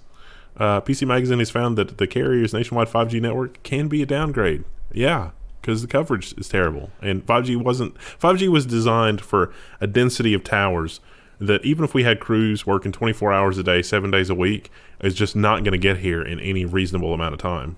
Ergo, the speed's going to be terrible. Now, if you are within range of one of those towers, the speed is actually really good. It was like 400 megabits or something like that. Yeah, but you have to be close, and there can't be a lot of other people on that tower. See, density plays a factor here too. So, but if you are not around one of those towers, you're going to fall back to a different network than the LTE network, which is actually slower. Yeah. And the amount of time that you spend within range of one of those towers is probably going to be pretty low unless you're like, in a major city center and your job is near it or something, or your business. Well, you're supposed to, in a city center, you're supposed to hand off from tower to tower to tower to tower really quickly, because you get the density. You don't get a lot of people on every tower. The towers are cheap and easy to install. You got a lot of them. We're not there. We've talked about this issue for a long time, and a lot of people have been ringing this bell because it's one of the stupidest things that the cable companies have ever gotten away with. If you think the broadband map is nonsense, and if you think that a GPI is, a criminal, and you agree with all that stuff, it pales in comparison to the offense of this policy, and they all did it. Cable companies can no longer rent you the router you already own. So if you had an ISP, like say Frontier, they would charge you $10 a month for a modem. If you said, wait a minute, I could just buy the modem for $50. And in 5 months, yeah, that's paid for. Yeah, they didn't allow that. They would let you do it, but they'd still charge you the $10. Yeah. Not anymore. This is a fantastic, like the router as a crab. It's got a lot of antennas. That's great. Brilliant. Did they give attribution? No. That's not even a stock photo. That's just somebody at The Verge who happened to have that on his desk. Took it outside for some reason. So yeah, I wouldn't be surprised if we see a headline in 6 months where it's like, they kept charging the $10, so we're going to fine them $2 million. Yeah. Or they're complaining that, that $10 was what was keeping the company afloat, and now they're going to have to raise prices. Yeah. So, yeah, that's sad. But if you were waiting for a time to do that, now might be the time. I am terrified to make any changes to my internet service because I'm afraid it's going to break and then they won't come and fix it because of the pandemic. Yeah. Well, if it makes you feel better, I had the same problem that you had at my old house, and I complained about it 5 or 6 times. And they did come out and they did break it, but they never broke it for more than 2 or 3 hours at a time. Because I would call and then they would immediately after they broke it, then they would send the same person back.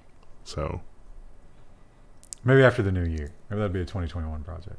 yeah. That's a problem for future Ryan. Now, well, it's a problem for current Ryan on Sunday nights. One thing about the modern world, and we're learning, these Chinese counter-spying operations and, NSA and FBI, and they're making copies of all of our phones and stuff like that. One thing about all of that is you need a lot of storage capacity.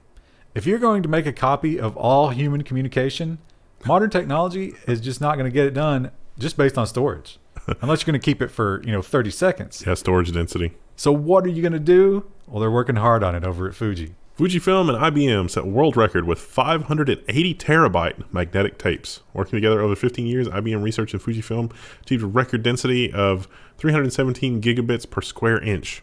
The tape moves at 15 miles an hour. I think it was 9, wasn't it? Oh, 15 kilometers an hour. Yeah. Sorry. Imagine, like, you turn the lights off and you go home, and then that tape comes off the track, and the next morning you come in, and it's been running at 15 kilometers per hour all night. It's just a big pile. I would, if you could get these cartridges for like $100 or $200 each. I mean, that would be incredible. They're gonna cost a lot though. It might come down.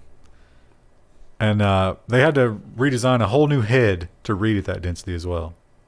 But they did it.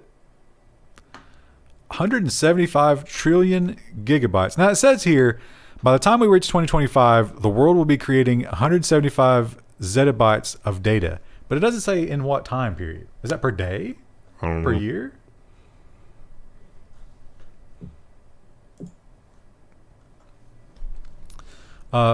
China, as we know, this year consolidated a lot of power. It took some of the little quasi countries and it was like, no, you will come back under the CCP umbrella. And if you don't like that, we will use water hoses on you. But one of the little ducklings that's still not recaptured is Taiwan. And that is a big point of contention for the Chinese. Taiwanese horror game pulled from sale again after backlash in China. So this poster apparently says Winnie the Pooh is dumb. I think Jinping's name's in there too, right? Or yeah, maybe something about that. I don't want to string all those words together just in case the algorithm is listening.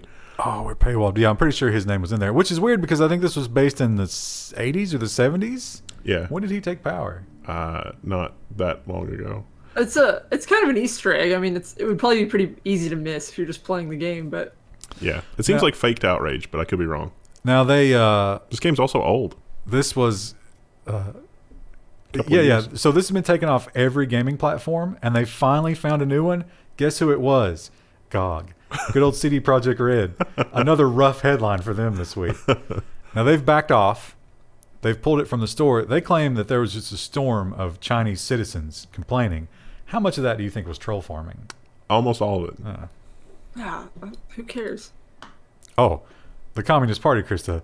They care a great deal. But I mean, like, if you're just a rando citizen, that'd be like me, like, really caring if someone did a parody of, any of our Congress critters. I don't care. You think Jinping is aware of the Streisand effect? Or is No. that like a cultural Probably disconnect? completely foreign.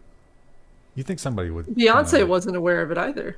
She tried to get a picture removed from the internet. Everyone was like, no, that's not how this works, sweetheart. How weird is it that our leaders are so out of touch in those cases? That's not weird at all. It makes But perfect how sense. terrifying is it? Yeah. Now this story, I remember we had some questions. We were like, that seems weird. That does seem weird. Does that really happen? It turns out, yeah, it was all real. It was all real, and I only have more questions after reading this. And it didn't answer any of my previous questions. But they basically, they didn't come out and say it, but they basically were like, yeah, all that stuff you said, we're guilty. Yeah. After riots, iPhone manufacturer says it deeply regrets exploiting workers. Apple flags Wistrom for violations of our supplier code of conduct. So this was a Taiwanese company that was outsourcing to India, and they were apparently abusing employees. The employees rioted, caused a bunch of damage, and looks like it was legit. So Wistrom has said that they're trying to get it sorted out, but they didn't clarify what exactly that meant. So, yeah. And Apple has said Winston will get no new contracts until they figure this out. but I think their current contract is still in, good standing. So they're still working. It's like there's people rioting in the lobby, but we're still making phones. I mean, I guess it's good. And those people said they weren't paid wow. I don't know if it was they weren't paid or they weren't paid properly for 4 months. That's a long time. That's a long time to not get paid. Wow, the riot videos is quite violent. Oh yeah, it's $7 million worth of damage with like hand tools. That's pretty impressive. Yeah, they're just throwing rocks through the windows and stuff. There's cars turned over. And turns out it was justified. Pay your employees. This is one of my favorite stories this week because, as usual, you get the truth in the court cases. This is court discovery. This is one of the articles that I want to use in the video whenever we ever do it on marketing. And oh boy, are these quotes damning. They were never meant to be publicly consumed, but they are the truth, I believe. Facebook managers trash their own ad targeting in unsealed remarks. This internal document suggests that Facebook should stop positioning itself as a champion of small business. So, you want to advertise on Facebook as a small business? That's worthless. The ads are a scam to take money from a small business and just have that money. So this is an email from one of the engineers to the higher ups, and they weren't trying to say, hey, we should stop doing this, or hey, we're evil for doing this. They were basically just saying, hey, I've taken a look at it. We should probably improve this because interest precision in the U.S. is only 41%. That means that more than half of the time we're showing ads to someone other than the advertiser's intended audience. And even worse, internationally, we don't feel that we're meeting advertisers' interest accuracy expectations today. If you were buying an ad and it disclosed that, would you buy the ad? So The Intercept or the whistleblower, whoever, somebody bought a bunch of ads and they were like, I want something very specific. And Facebook was like, of course, yes. Just tell us what you want. So he wanted people who made over $250,000 and had a bunch of other like specifics that Facebook offers. Like, yes, just click this button and we will filter that. And then he tested the returns on his advertising. Not a single one matched. Wow. It's a scam. And they scam very hard. I have some clients who I've helped set up like their Facebook pages, and they will email constantly like, do you want a consultation with us? Do you want to buy ads? You should buy some more ads. And it's like, gosh, leave me alone. Yeah, it's so the article was literally people inside Facebook saying that Facebook is a scam for advertising for small businesses. Seems that's true. Seems like it. And that is not the end of the embarrassment coming out of Facebook with internal quotes, because the Facebook employees are, they're kind of like that woke subculture, and they don't realize, I don't know how they've missed it, but they don't realize who they work for. And they keep they have this starry-eyed vision. It's like, hey guys, why are we doing this? Why are people tied up in the basement? Or they understand who they work for, and they're so poor they can't go anywhere else. Not based on these quotes. No. They are completely oblivious. Facebook says that it's standing up against Apple for small businesses, but some of its employees don't believe it. So this is talking about the ads. So like in the context of the last article, think about the stuff that's going into this article. Apple versus the free internet. It's like, oh, we need to be able to do advertising, blah, blah, blah. But if their advertising program, as much spying, as much damage as can be wrought with something like Cambridge Analytica, it just feels like we're trying to justify doing a bad thing by hiding behind people with a sympathetic message. Yeah, that seems accurate. That being Spotify and Epic Games and that email, Blue Mail or whatever it was. Yeah. So it's like, the little guy, but they're not the little guy. Yeah. So there's a lot of good quotes in here.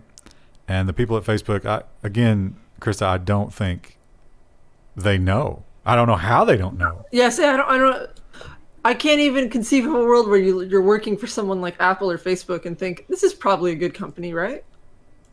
I guarantee you most of Tesla thinks that he's just a god. I don't know about that. Oh, he's changing the world. Certainly half of our commenters do as well. Yeah, exactly. It's people. You're overestimating people's ability to, I'm thinking of the people on, in the case of Tesla, on the ground floor where they were working in those, tents in the desert. And then they got shut down because they were like, you can't just put workers in a tent in 110-degree weather. I don't know. Those workers might understand who Tesla is. There was the thing I don't know about their upper. he purged the sales team, and they were like, "But I was part of the family. We had a vision. What? This is a business? This is my new vision for you, down to the basement." Corporations aren't people? What? Corpos. And it's interesting because all of this, of course, stems from Apple having the gall to report accurately to its users what Facebook is tracking and how they're doing it, which is completely unacceptable. Now, to be fair, Apple's been known to do the same kind of thing. But in this case, they're not lying about Facebook. So if you're Facebook, what do you do about that banner? Well, apparently you fight fire with fire. I don't think this is going to work that well. Facebook is now warning users about impacts on ads due to new iOS 14 privacy features. So you get the banner if you launch the Facebook app on the iPhone, but then you get another pop-up banner in the Facebook app warning you about Apple. And I think it's a great misdirection. I think it's great. Everybody loves banners, right? Yeah. No, I think this is going to be great. This is going to be Exhibit A when the eventual class action lawsuits come, and the advertisers, like the Unilevers of the world, realize that the emperor is completely naked.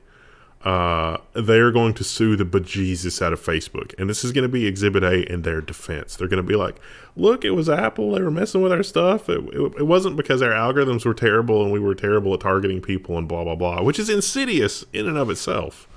But yeah, this is going to be Exhibit A in their defense.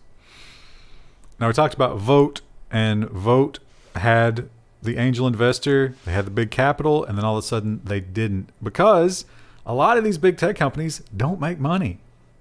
I mean, if you take Facebook and you take away their ad platform, they don't make money. They lose a lot, actually. And their ad platform is basically fraud. So 41% accuracy. So the question becomes, when you have a popular app or something like that, or a tech company, when do you start making money? I mean, with Amazon, it took years and years and years. But this is the critical time. Make it or break it. And Telegram nearing 500 million users to begin monetizing the app. Now, it's not going to be for the individual messaging. It's going to be, I guess they have rooms, kind of like, like the other... Some commercial features. Discord type of thing. Yeah. And that will advertise to you. They have some Zoom-like features as well. So, at least according to this, your individual communications will not be interrupted by ads, but group type stuff could. So, if we'll see how it works. I mean, they do have to make money somehow. We've moved on to social media. In case if you can't tell. Yeah. We don't have that much social media. Very little. This one is interesting because ignore everything else about this, right? Why should a U.S. president care? Oh, yeah. Should they not have a lot more to worry about than this? Yeah. But apparently very angry, and I bet if it were the other way around, Trump would be even angrier about this. This would matter a lot to him. Yeah. Twitter will make Joe Biden's @POTUS account start with 0 followers. So Trump inherited Obama's @POTUS, which had a lot of followers. But I don't think it had as many as real Donald Trump, though. Yeah. So he was, it kind of makes sense. He brought a lot to it because of his fame. I don't know. It seems like a mess. Such a stupid thing to argue about. It really is. Twitter is so does it matter? I mean, it doesn't really make sense. Like, if it's going to be the same account, president, I would think you could just leave it, but... I kind of like the idea of resetting it, though. I really do. Yeah. But it's got to be consistent. They're going to archive POTUS, was he 45? Mm-hmm. Oh, yeah. That'll be Trump's. He will not be able to tweet on it anymore. And then they've got all these other accounts that are also... Going to be reset. Going to go to 0. That makes sense. I kind of agree with this, honestly. What's La Casa Blanca? Oh, that's the White House. Who do you think's got White House? Whitehouse.com. Don't go there. I'm going to get flagged again. What do you think? You think Biden will get back to those numbers? that Trump had? I don't know. It's either going to be the most amazing like gridlock dumpster fire of an administration ever, or a lot of stuff is going to happen really quickly, and then nothing. The thing about it is, say what you will about Trump, he had an entertaining Twitter. I don't think Biden will. No, it'll probably be very, but I'm kind of okay with that. I would like a little bit of boredom after this year. There's a lot of times where I was thinking, it's like, oh, where's this going to go next? Like, how is that going to factor into the over? It's like, is this story arc going anywhere? And then I realize it's real life, and I get real sad. Yeah. It's going to be like Game of Thrones. It's never going to get resolved. Yeah, exactly. It's like, what happened with that sonic super weapon in Puerto Rico? I don't understand. And the embassy. It didn't Murder matter. hornets. And finally, we will wrap up on a story, a rare story, where YouTube is actually advocating for the users. Although I think it's more self-preservation than anything. Yeah.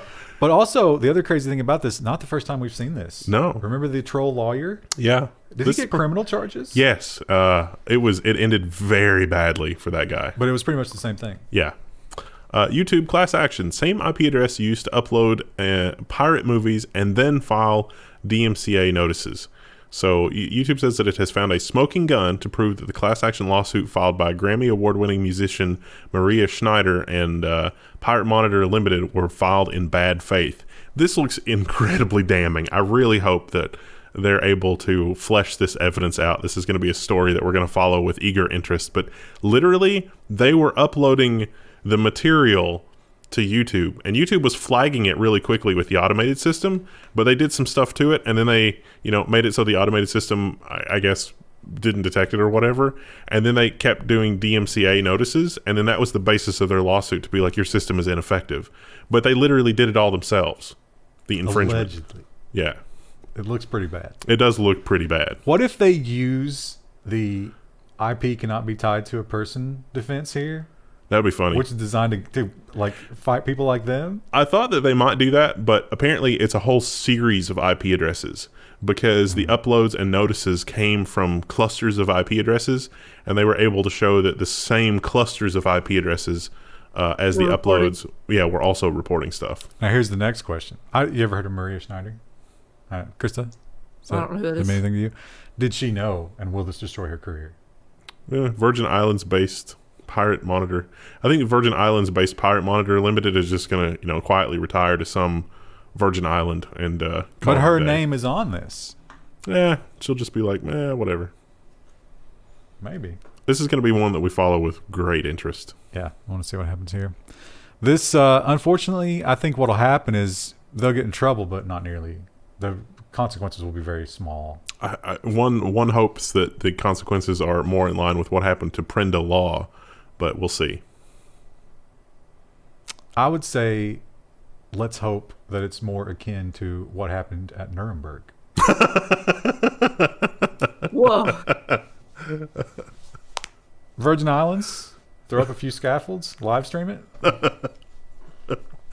Okay, live news tomorrow is our event. In case you haven't figured it out, we always do a special video on Thursdays, and we've been really consistent for that, like 3/4 to 9/10 of 2020. We're going to try to continue that for 2021. Our special video on Thursday is live. And some people hate this, but most people like it. We'll be drinking. It's the year end, so come join us. Bring an alcoholic beverage of your choice. It's a bit of a New Year's celebration. Bad timing for that, though, because we've just, I feel, drawn the scrutiny of the algorithm. Yes. And if I drink through the filters, it could be bad. Or entertaining, depending on your viewpoint. And I intend to. All right, that's the last one we got for today. Now, tomorrow, again, unrelated to this set of news, there will be another set of news tomorrow during the live stream. Then Friday, we'll go back to the previous week's news. Yeah. But it'll be nonsense and robot, which isn't as time sensitive. Yeah. Although no, wait. Yeah, that's right. Yeah. Krista, give us a hyped for abusing alcohol goodbye. Woo! Goodbye! Click. Hello, everybody. Welcome to 2021. It is January 1st, and we're starting with robot and nonsense. to get this year started off right. We're probably still recovering from yesterday, although we don't know it because we're in the Yeah, past. this is recorded in the past. But even though we're in the past, I can already tell everything's different. Everything's okay. It's a new year. It's a new year, and everything's the same. All the bad things are gone now. Today Not feels sure a lot how. like yesterday. I don't understand. Well, at least it's Friday, right?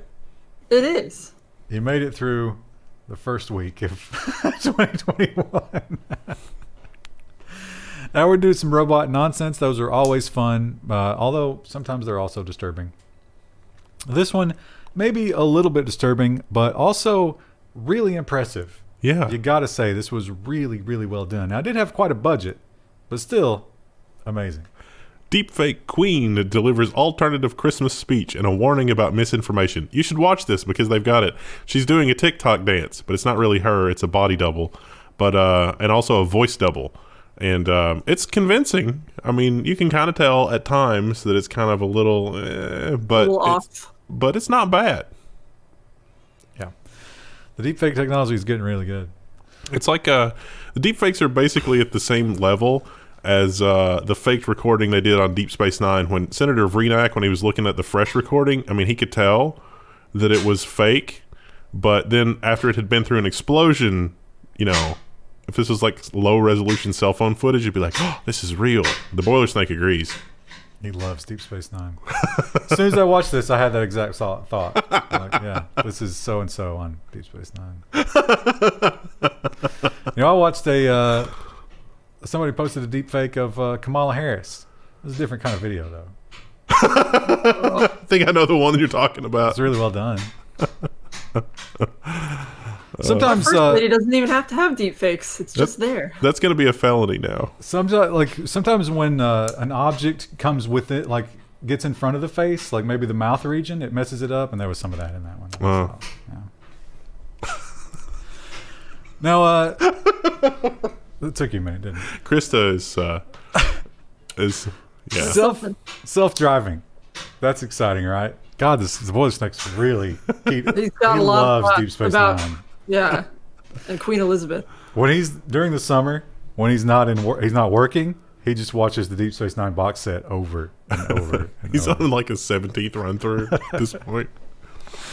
But yeah, self-driving. Now we have seen California hand out a lot of permits when it comes to self-driving, but this company, do you remember hearing about this one before? Nope. I feel like they're under the radar. Yeah. But all of a sudden, they've got the best permit and the only one that allows this. Nuro becomes the first company to receive the commercial autonomous vehicle permit from the California DMV. Ooh. However, look at their vehicles. They're very tiny and they move very slow, which 25 miles an hour. could be a large part of the reason why they got their permit. Now, It looks like a Lego car. Like that's Yeah. what it looks like. what these guys are going to do that the other ones aren't doing, instead of moving goods between like warehouses and stuff, this one's literally coming to your house, bringing your stuff to you. Pizza. So that's cool. Now it's in two very exclusive neighborhoods that, again, low crime, nice clean streets, that kind of thing. But got to learn somewhere, right?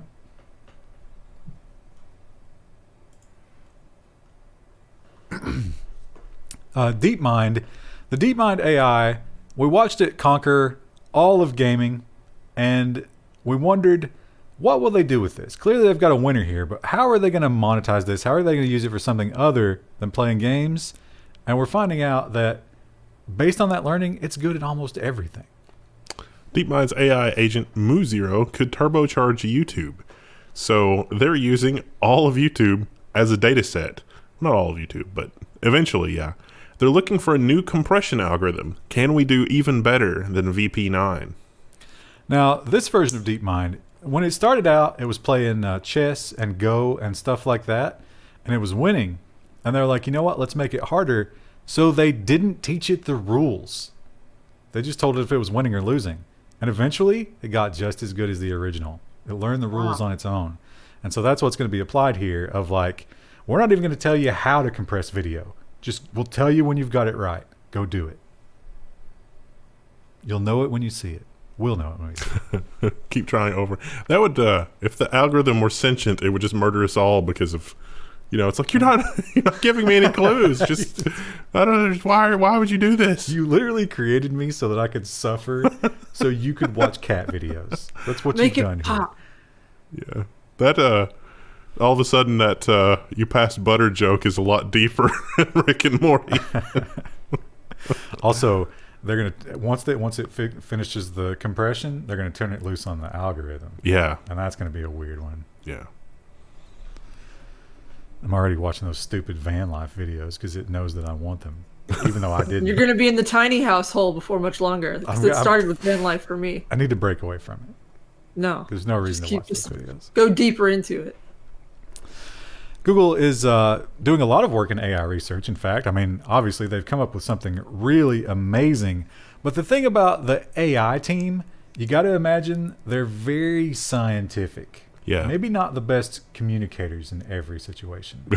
And by that I mean they want to lay out the facts. And it might be dry, and it might be boring, and it might be a little politically incorrect, as the truth often is.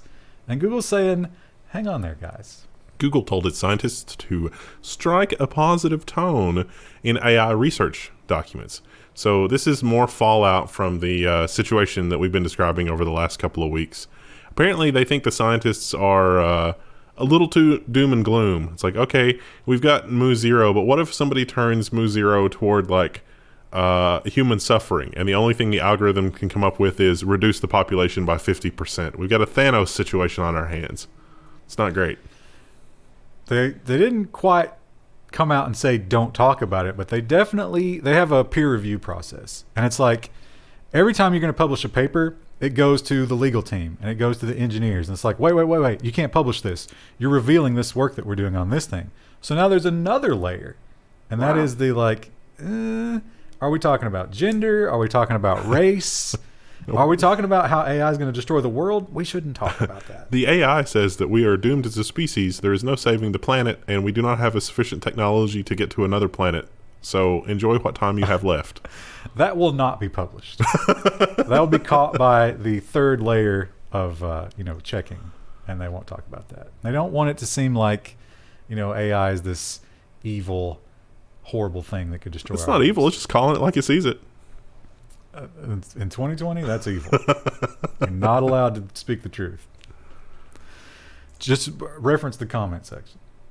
I wonder if at some point in our lifetime, we're in old age, I was feeding the cat, and I took the cat food out of the metal tin that it's in, and I remember thinking, it's like, are we going to, at some point in our lifetime, think back to those days where we threw away metal cans? It's like, the packaging is not biodegradable, and it's a useful material that could be fashioned into something else. Like, we were crazy. Maybe. You really can recycle them. We have a recycling program in the city. It could get to a point where that could also be a good thing, though, because what everybody's doing with their cans is tossing them in the smelting pot of the 3D printer. Just because it's like we throw everything in there. It's like a compost heap for metal. The 3D printer works on disassembling it into back into raw materials. Right, yeah. Like in those crafting video games. Speaking of composting, 10 out of 10, that is working surprisingly well. Now, Krista, if you move to a house, can you take that with you? It's going to be a pain in the ass. Yeah, but yeah, we will do that. What if you got a car accident and the compost is just like all over you? And the first responders came. It's just dirt everywhere. What happened in here? It's like probably at least I would say 50% decomposed, and then of course we're still adding some stuff to it, so there's still chunks of other things in it, but it's starting to look like dirt. It's exciting. That's funny because growing up we always had a septic tank. And it was in every, multiple houses, it was always a source of consternation and fear. And do we sacrifice to the septic tank gods in order to do whatever? The house that I'm moving away from also had a septic tank, but it also had a leach field. And none of the other ones that I had growing up had that. And that worked shockingly well. It never had any problems, and it always drained correctly. And it made the lawn look amazing. And it's just everything worked perfectly. And it's like, is this the future? Because this version of septic technology seems better than like a city sewer system because my lawn looks amazing. There are, maybe I misread this, but I remember reading about that a while back, and I think the leach field style is not as popular because there's chances of bad things happening there, so people don't do that anymore. It's hard to get that permitted. Oh. Well, it was I might be misremembering that article, though, so someone who knows more about plumbing would have to tell us. But it was way less of a headache than a traditional Eastern Kentucky style septic tank where it's like, it's not going to drain right. And then when it rains really hard, there's problems with that because your rainwater mixes with the septic stuff. And, it's like an advanced compost. Yeah. Except you don't recover it. Well, yeah, you don't use it afterward, but it goes back into the soil. Yeah. Guess you could garden on top of it. That would suck though if something went wrong and they had to dig it up. Yeah, it would. You're not supposed to garden on top of it because of chemicals in your. Also, a root system could get down in there and do some damage. Yeah. Well, that doesn't have anything to do with France. Anyway, yeah. Sorry. There's probably some septic tanks in France, right?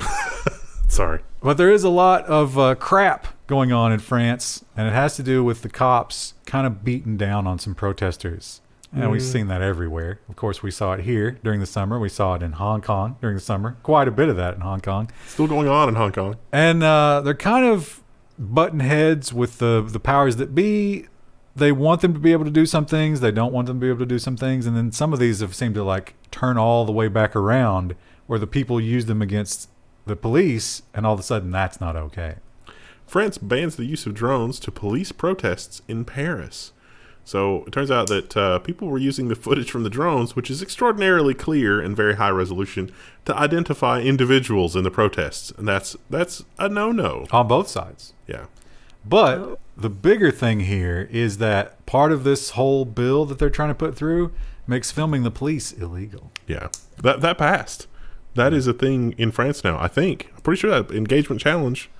But are we going to hear about riots about that soon then? Because the French seem to riot over everything. I can't wait for the UN to get involved and say that's a human rights violation, because that seems like where we're going. I mean, did they not say that about Hong Kong? Yeah. So maybe a double standard there if they don't do that. Well, we've got the vaccines. They're rolling out. I don't think we'll see them for a while.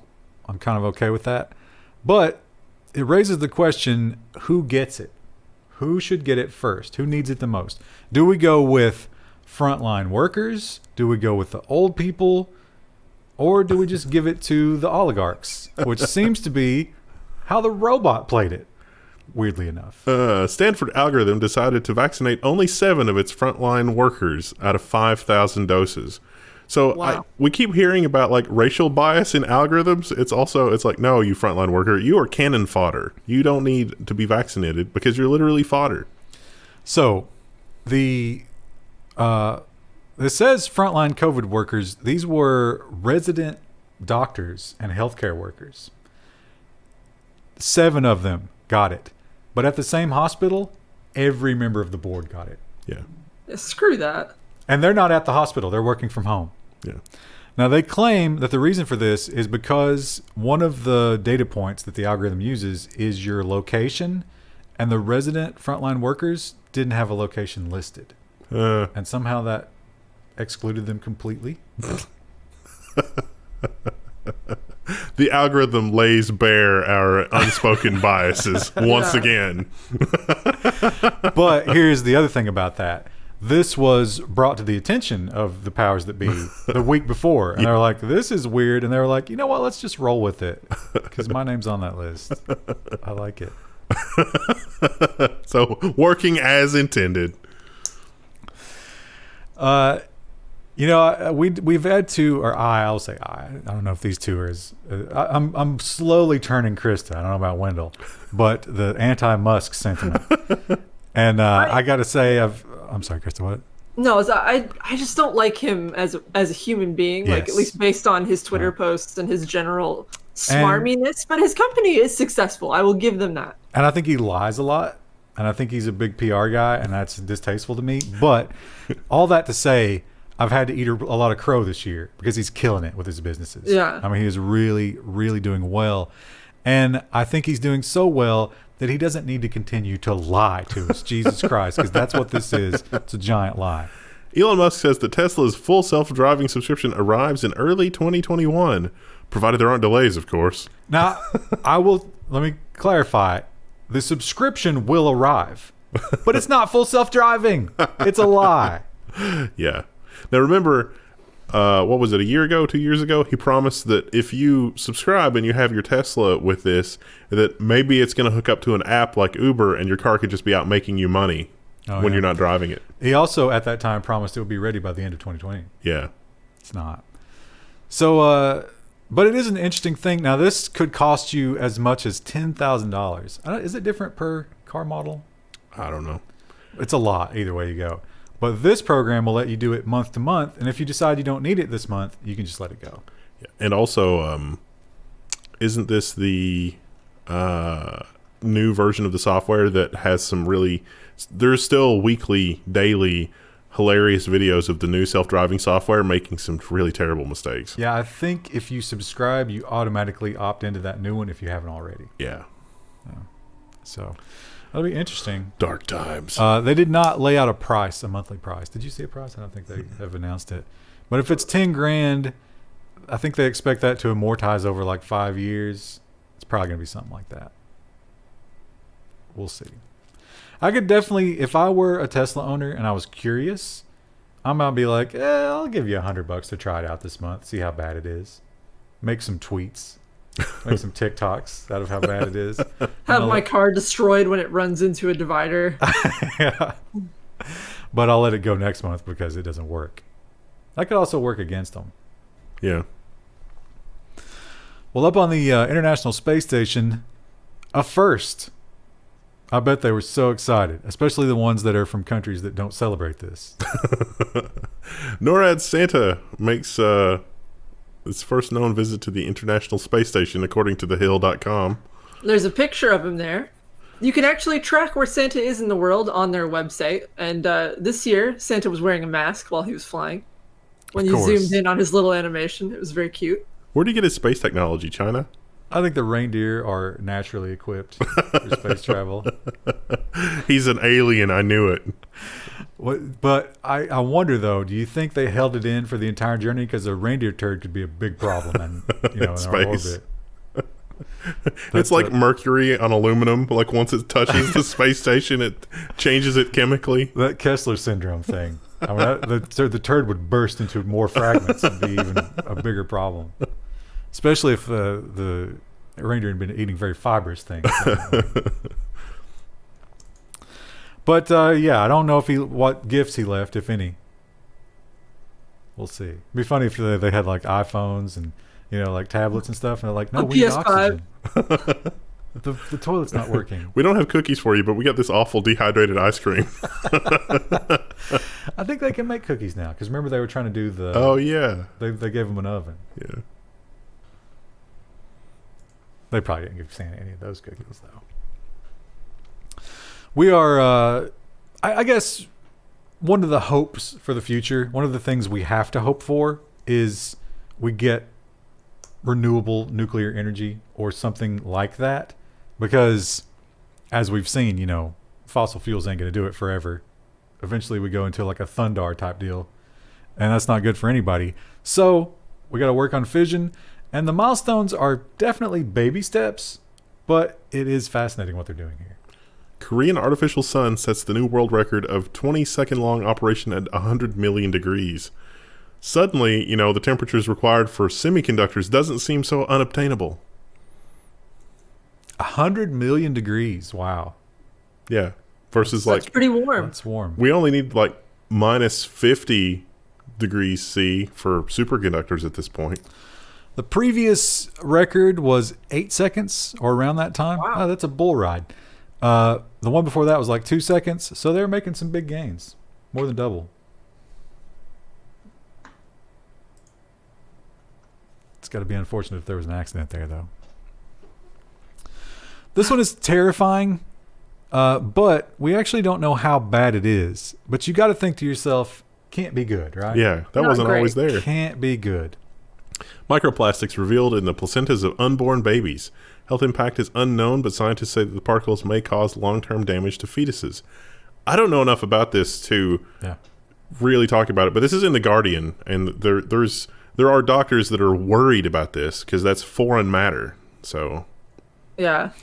How funny would it be? It's like, you know how for those of you who are not that familiar with the birthing process, baby comes out first, and then there's just everything else A just kind of slurry. gets flushed. Yeah. And imagine if that comes out and it's just like aquarium gravel over there. Wrappers, Solo cups. Where I thought you were going with that is like one of those nature documentaries where like the turtle has got the 6-pack plastic wrapped around it. And it's like the baby comes out and there's just like straw wrappers and like one of those 6-pack things tangled up in there. And it's like, oh. But it doesn't come out with the baby.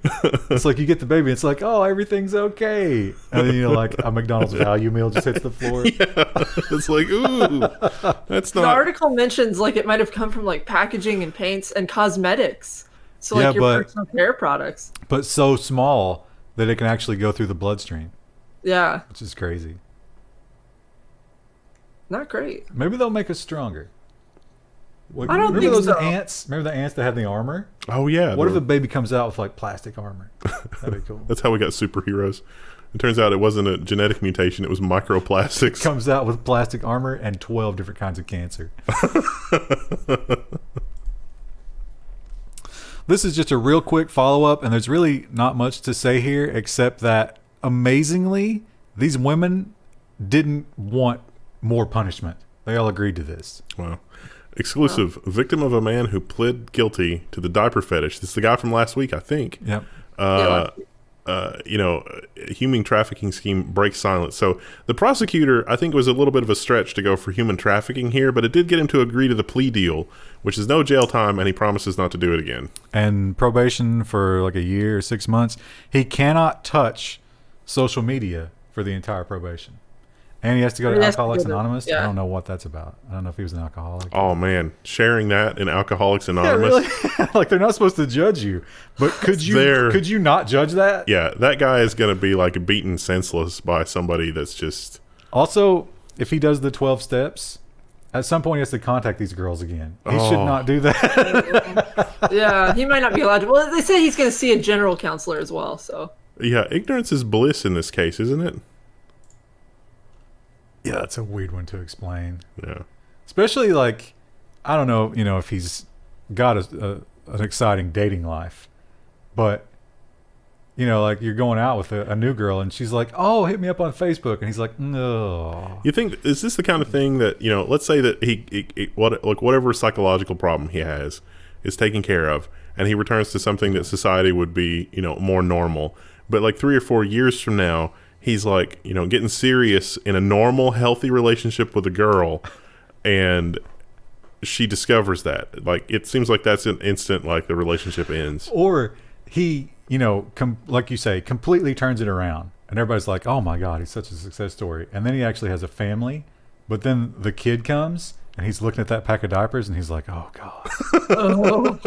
That's like the darkest way. Yeah. Well, I feel like that if that happened, there's a chance that the father could help the son deal with the impulses in a healthy way. Wait, what? You think the son's going to inherit this? Isn't that what you were saying? No. They just had a kid, so they bought diapers. Oh. He's like, I remember these. No, I want these on me. I totally glossed over that. I thought it was like a generational thing. I thought you were saying the son would inherit I don't the think darkness. this is genetic. Oh, okay. God help us if that's genetic. And some of the colder parts of the world. Now, we just had a big cold snap here. We got snow on Christmas. Yeah, and my HVAC handled it poorly. It is old and it's not doing well. And I thought about my little cats. Luckily, they have baseboard heat in their room, so I cranked it up. They love it. These cows don't have baseboard heat, so they have to get a different way to protect them from the crippling cold. Siberian cows wear woolly bras to stay warm. It's tough to see them here. It's not much of a bra either. It's because the only part that is really like going to get damaged is the udders, because cow. They don't have any fur on them. Shoot. And I don't know how they measured this, but he claims and again, I don't know if this is per day or what, but he's saving 1 liter of milk per cow by covering those up. Maybe leaking, or I don't know. I don't know. He said the article seemed to say that they come out to drink. They come out of the warm barn to drink Well, you water can see and stuff. he's just busted a hole in the ice. Like that's the only fresh water, so they have to come out for it. Or he could buy a bucket. It's probably good to be out at least once a day, though, if you're a cow. Yeah, let them walk around a little bit. I wonder if the cows like understand what's happening. It's like, oh, you fitted me with a bra. Now I can be outside more. Probably Ruth not. seems to understand it, like, when I do... Well, she doesn't like it, but I put this stuff on her paws to keep them safe from, like, ice and salt. And she does seem to, like, she doesn't like it when I'm putting it on there, but she doesn't seem to mind it once it's on. Like, she understands. I doubt that they have any comprehension of that. It's probably just like, God, I'm thirsty. So happy to be outside the barn. Now, this story points out the global warming crowd has had kind of a rough year because everything that's happened in 2020 has reduced the pollution and stuff like that. Like, we're actually recovering a little bit. But that's not allowed in the global warming, agenda. It always has to be something terrible. You have to point out that things are bad. And CBS really, really reached with this one. I don't think he understands how electricity works or computers at all. CBS frets, too many thank you emails are contributing to global warming. Yeah, I know. Now, you might be thinking, well, technically, it does cost a little bit more, right? Other than just idling, there's a little bit more electricity use. But his quote was something like, it was going to offset all of the gains that we got from not running cars during this time. Oh, I don't think so. Yeah, I think that's inaccurate. Yeah. And look at how many companies like Apple and Google are promising to go carbon neutral on their data centers. It's like, do you use Gmail? Our email is carbon neutral. Yeah.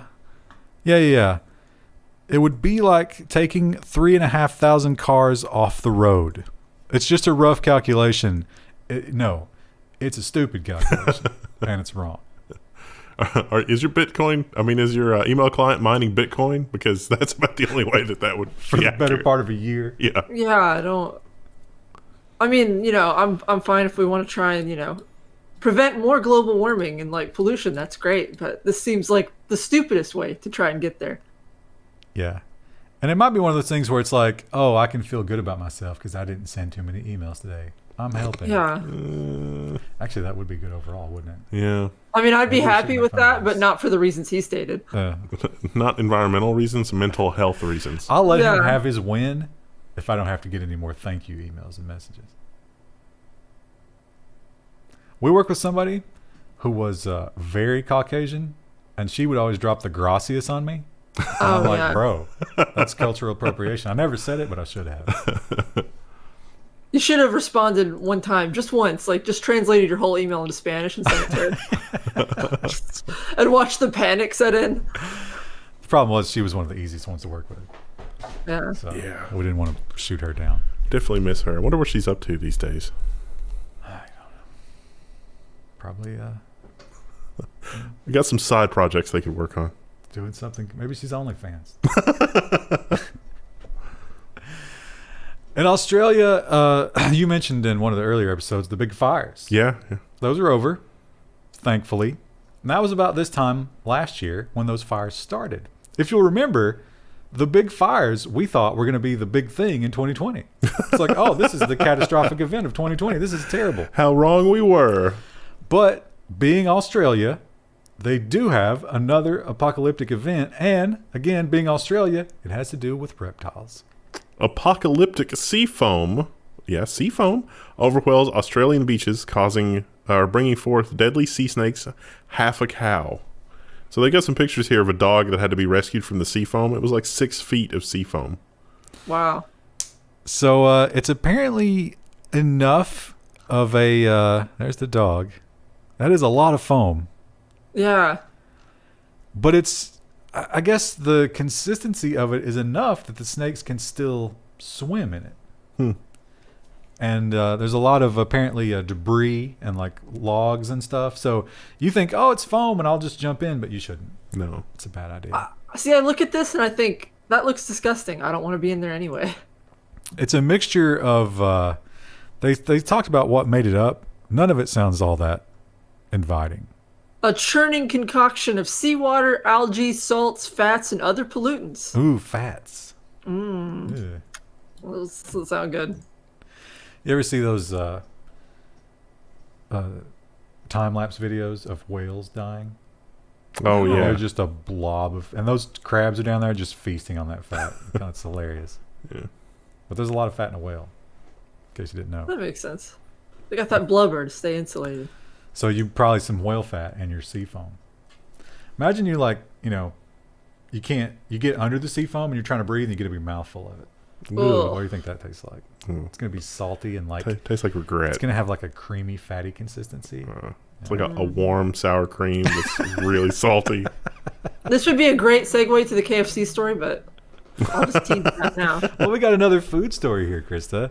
We do. And this one has to do with. This is funny because the headline sounds like this guy's a monster, but it doesn't. When you read the story, it was like, no, he's been doing this for a long time, and he was totally open about it. Huh. I don't know why. It doesn't sound appetizing. Court tells German baker to stop making sawdust cookies. The unnamed man has reportedly sold cookies made with sawdust for around 20 years. And I don't know if these are the cookies. Here we go. There they are. They look pretty normal. They look kind of like sawdust, I think. I think that's just sugar on them, isn't it? You can totally eat wood. I mean, it's fine. What was the story, the food that had the cellulose in it? I couldn't remember what the It was, food was. wasn't it cheese, like Parmesan cheese they were That's mixing right. in? Yeah. It was the grated cheeses. It's a little bit cardboard. Yeah. So they pointed out that it's not actually crazy in the developed world to put cellulose and stuff, but his was not quite cellulose. His was some sort of like health food, but it's one of those health food that's like the FDA has not evaluated this. So he claims it was healthy sawdust. Huh. And these are like health cookies. I have somebody took me to a restaurant once, and it was almost like a grated bamboo. Like that was one of the seasonings. Is like I don't think it was actually grated bamboo, but it was like a miniature cheese thing and something that looked kind of like bamboo, and it had a very woody taste to it, and it was good. But it was used as like I think you can eat bamboo, right? Well, the pandas certainly do. Yeah, but I'm thinking like the shoots, like the soft inner part. Yeah. Shoots and leaves. Want to hear a great joke? We got time. What time? How much time we got? I mean, we're so long It's on 4 these o'clock. episodes anyway. So this panda walks into a bar, all right? He's got guns on his hip. And the bartender's like, listen, we don't want you here. And the panda's like, dude, I'm just looking for food. I'm not even going to drink. I just want some food. And the guy's like, I know what you're going to do. I don't want you here. And the panda's like, dude, I just want some food. Do you have some panda food? And he's like, okay. So he goes in the back, gets a big bowl full of bamboo and leaves and stuff and puts it out there. And the panda devours it, stands up, just shoots the place up and storms out. And one of the guys gets up from behind the bar and he's like, my God, what happened there? And the bartender was like, I knew that's going to happen. And he says, why? And the bartender says, because pandas eat shoots and leaves.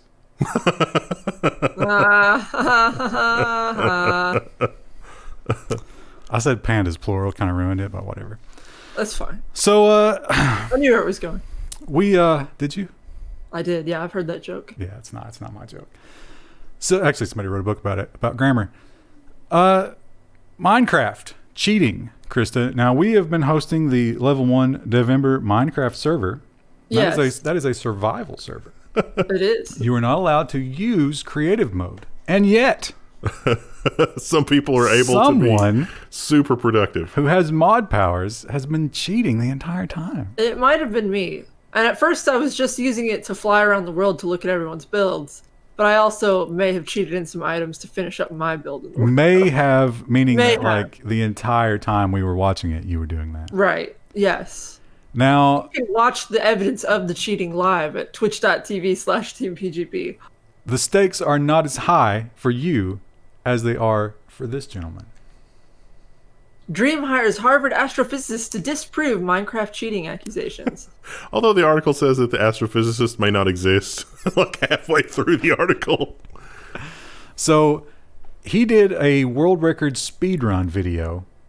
And if I understand this correctly, it has to do with certain, like, what you spawn nearby. Maybe, Krista, maybe you know how this works. But, like, based on the game world and the things that spawned around him, he was able to skip huge swaths of Minecraft. And the biggest, like, hurdle I would think would be, like, getting things like the Eye of Ender to get to the very end of the game. And maybe, like, if you're not near the dungeon, like, you have to travel a long way to get to that. Maybe that was like he was right next to it or whatever. But anyway, they came out with all these numbers. There's like 1 in so many trillion odds of that happening the way it did in his game. Now, he claims it was much more common, and this expert is going to weigh in on that. We'll see. What a weird world that is. Speedrunning is definitely a weird thing. I mean, there's that whole Twin Galaxies thing still raging after how many like decades Years. has that been going on? There's a couple speed runs that the record depends on using glitches in the game to skip levels. Well, that's, see, you have no idea how far it goes. That would be a any percent speedrun. To get around that, you go with the 100% speedrun. That would be impossible on like almost all Nintendo games because they make everything so hard. You know, you're going to be corrected. Hard. You are. There's going to be a lot of links. Even just thinking about like the Mario 64, there's like a lot of little shortcuts and things that you can take to finish it quicker if you know where they are. I think every game is like that. I mean, as old as, you know, Super Mario, they put in the pipes, the warp pipes. This story is kind of follows in the trend of school becoming this lockdown, like ultimate control. You hate to say prison, but it is kind of prison. Because when you send your child to school, and you might not know this as a parent, they have almost total control over that kid. You're basically signing away a lot of your rights when you do that. And if they think that kid is being disruptive or anything like that, then they can take the nuclear option, and they do. Michigan judges are locking up children for non-criminal offenses like repeatedly disobeying their parents and skipping school. So the article talks about an instance where the judge found the kid in contempt because he wouldn't take his medicine. I'm sure some of these kids are unbearable, and they probably should do time. But feels like it's overstepping. Yeah. What about in-school suspension? Remember the story we did where that judge was getting kickbacks? Yeah. If you so the way it works is locking up a kid has a lot more requirements than locking up an adult. So that means that the federal and state funding, you get a lot more for locking up kids. And there was a judge who was getting, what did he get kicked back? It was a lot of money, right? Yeah. He eventually got caught, and I think is facing some repercussions from that, but it took a lot of outrage. I don't remember if he had to do time himself, but I hope he did. Anyway, creates a terrible situation where people can benefit from locking up children, and that's sad. And I don't even like children, and I can recognize that.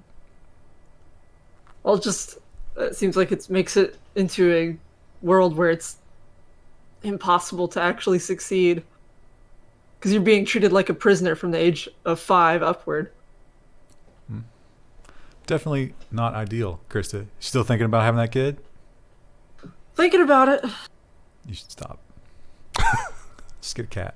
You know what? You should take my cats. I'm not going to take your cats. Why not, Krista? They're such good cats. I don't think they would. I like your cats, but I don't think Rue. I don't think they would do well with Rue. Rue would love my cats. Rue would love them. I don't think they would love Rue. They'd get used to her. Now, when it comes to child rearing, also, Krista, here's another question for you. Now, you've said that no smartphone until what? 16? Is that you're still sticking with 16?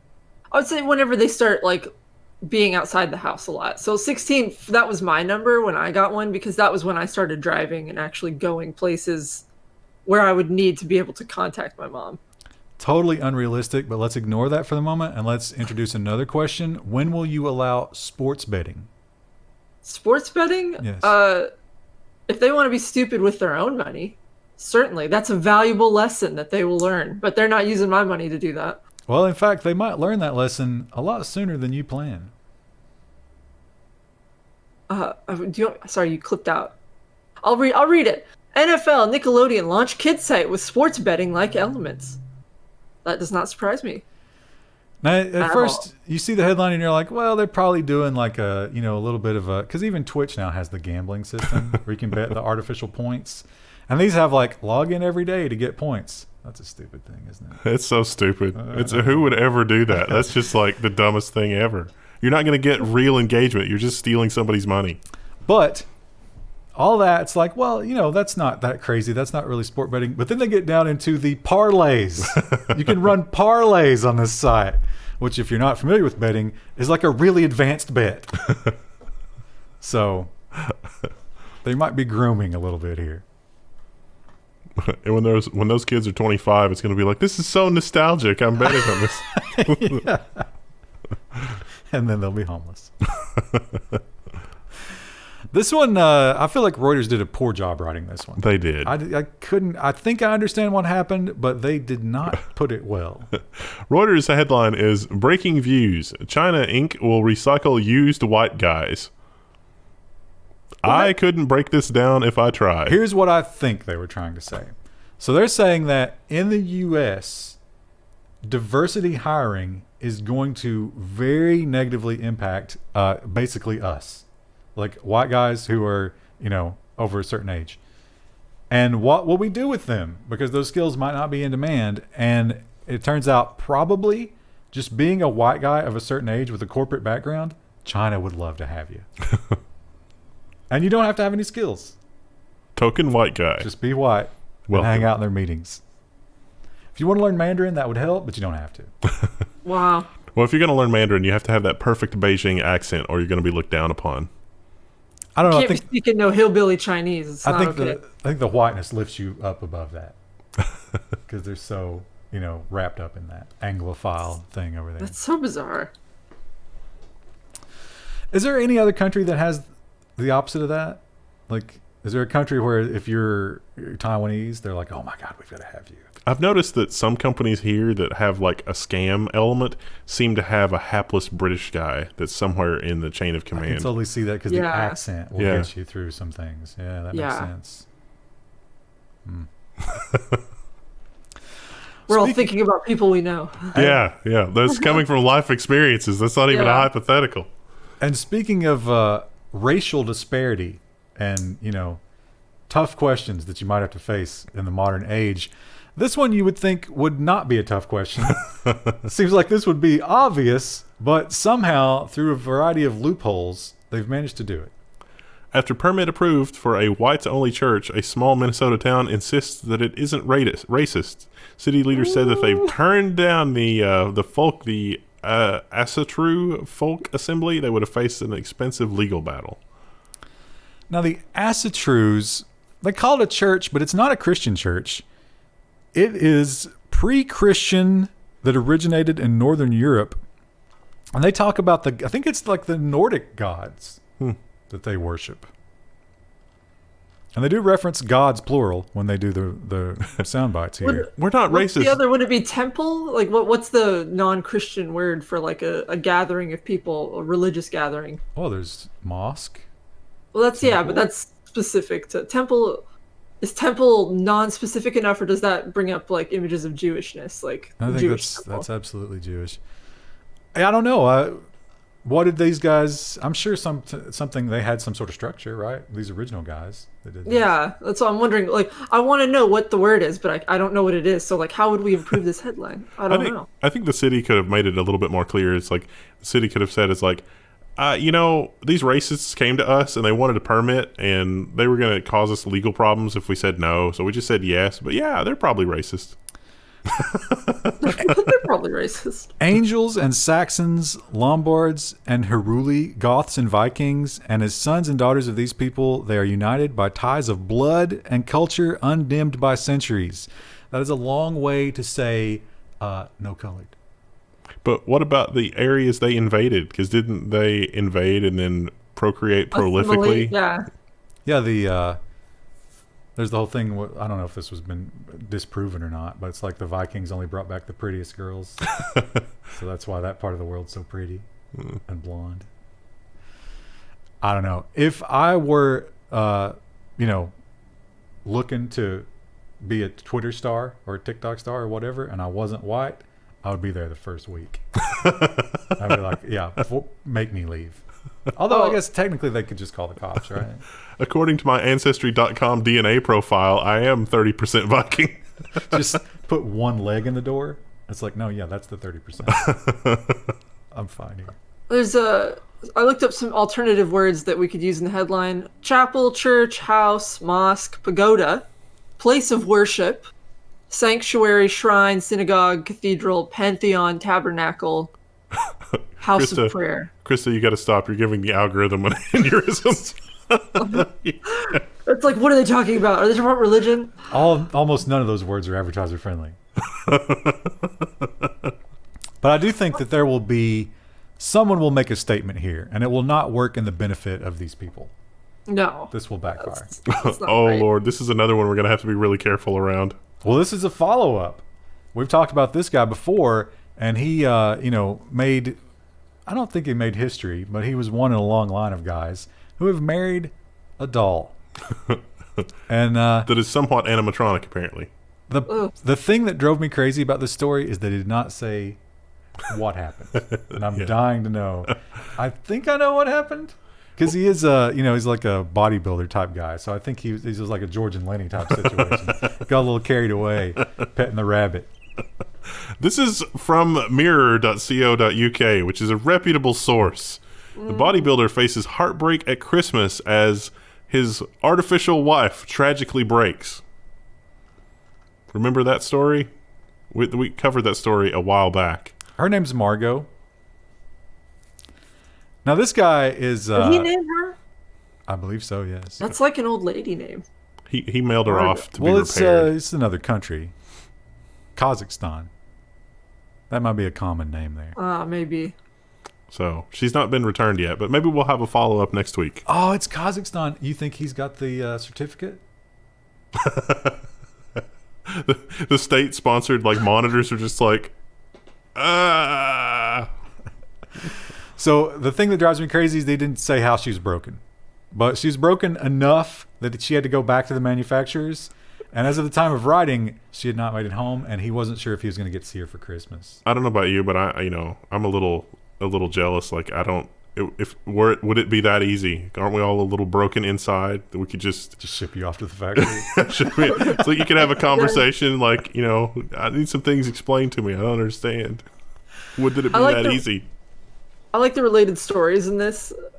And one of them is sleeping with cousins ever okay? You have to ask that. The answer is no. That maybe you should get a doll in that situation. What this makes me think of is what has to be one of the most distasteful jobs is used doll mechanic. Yeah. Because no matter how much they clean it, it's never really going to be. You think in the receiving unpacking area they've got one of those disinfecting showers with the UV lights? I wonder, because these girls are made out of some really weird polymers, right? Can you use any kind of cleaning agent on that? I'm sure it came with a manual. This isn't very tech related, but this cracked me up so much because it's just the stereotype is so accurate. And I think we all had a feeling about this. We might not have known it in these words, but But if someone asked me, I would have been like, yeah, that sounds right. Yeah. The Drive.com reports that Ram 2500 drivers have the most DUIs, more than twice the national average. Roughly 1 in 22 Ram 2500 drivers have been cited for a DUI before. That's incredible. Study claims. So if you see that, look at that coal rolling out the back of that. Rolling coal. If you see the big diesel exhaust and you see that Ram logo, I would give them 50, 60 feet at least. Yay for big data. Can you imagine what's going to happen when they turn the Google algorithm that's finding the new compression loose on this kind of thing? It's just going to summarily order Predator drone strikes for just It's like, this is necessary for the greater good. It's like, okay, algorithm, can you explain it to us? Dodge definitely has a lot of bad stereotypes about it. I can tell you that the Challengers always want to race the Corvette. Always. That is something, if you own a Challenger, I think it's in the contract when you sign it. It's like you have to race other sports cars when you encounter them. I'm sorry, you just have to do that. Another headline we're going to have to be careful with. And Oh, yeah. here's the thing that drove me crazy about this one. Terrible reporting in the nonsense this week. What was the gender of the elf? Oh, yeah, it's not clear. Because it didn't say. And that's important as we read the quote later. Police shut down Christmas mall kiosk after intoxicated Santa, Mrs. Claus, and Elf bake cookies together in public. So, I guess we can't read it. They had their mugshots.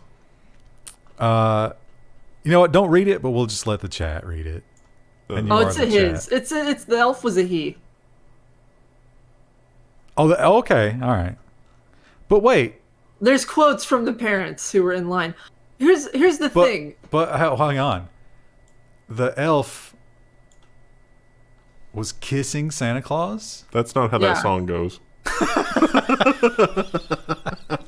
The article mentions his trousers. The elf trousers. Oh, so. you're right. Oh, Yeah. could that be? Yeah, okay. So yeah, this was a bisexual Santa as well.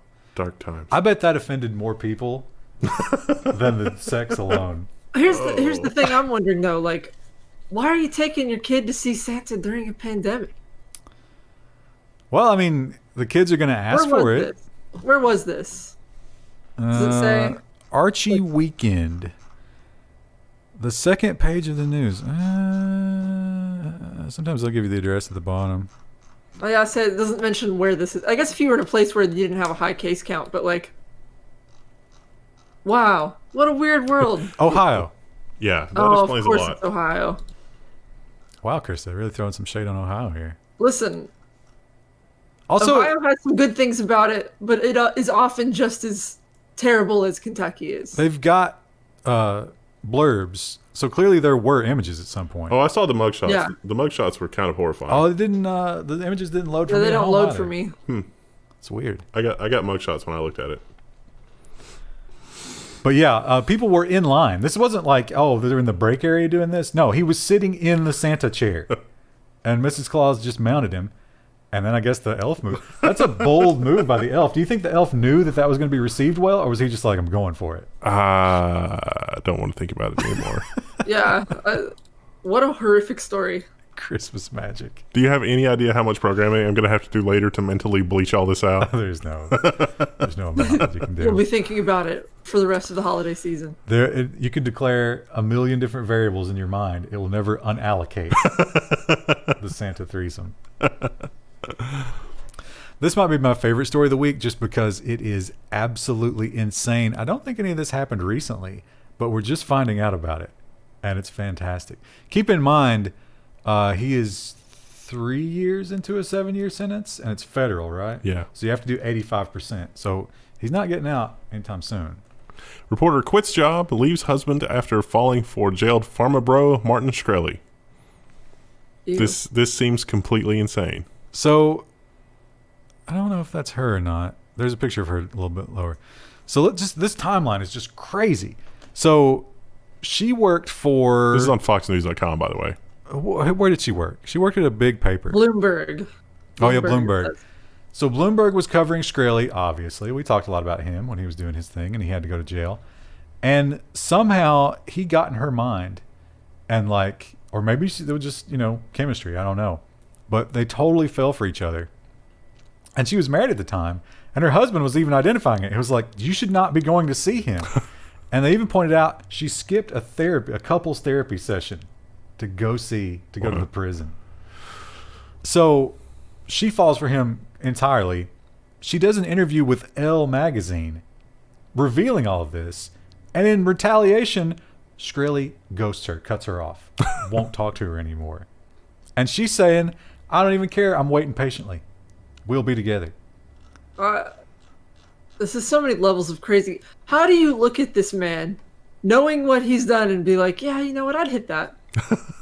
And I don't know, Krista. I don't feel like he's a particularly attractive man. Do you? I think that He's not a catch. he's become a little bit of a caricature though, because what he did, which was raise the price of certain cancer medicine from like $7 a pill to like 300 or whatever. It was way more than that.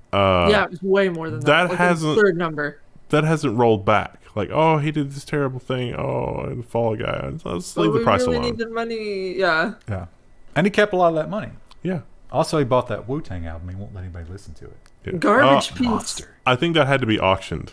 Oh yeah. Yeah, to pay restitution or whatever.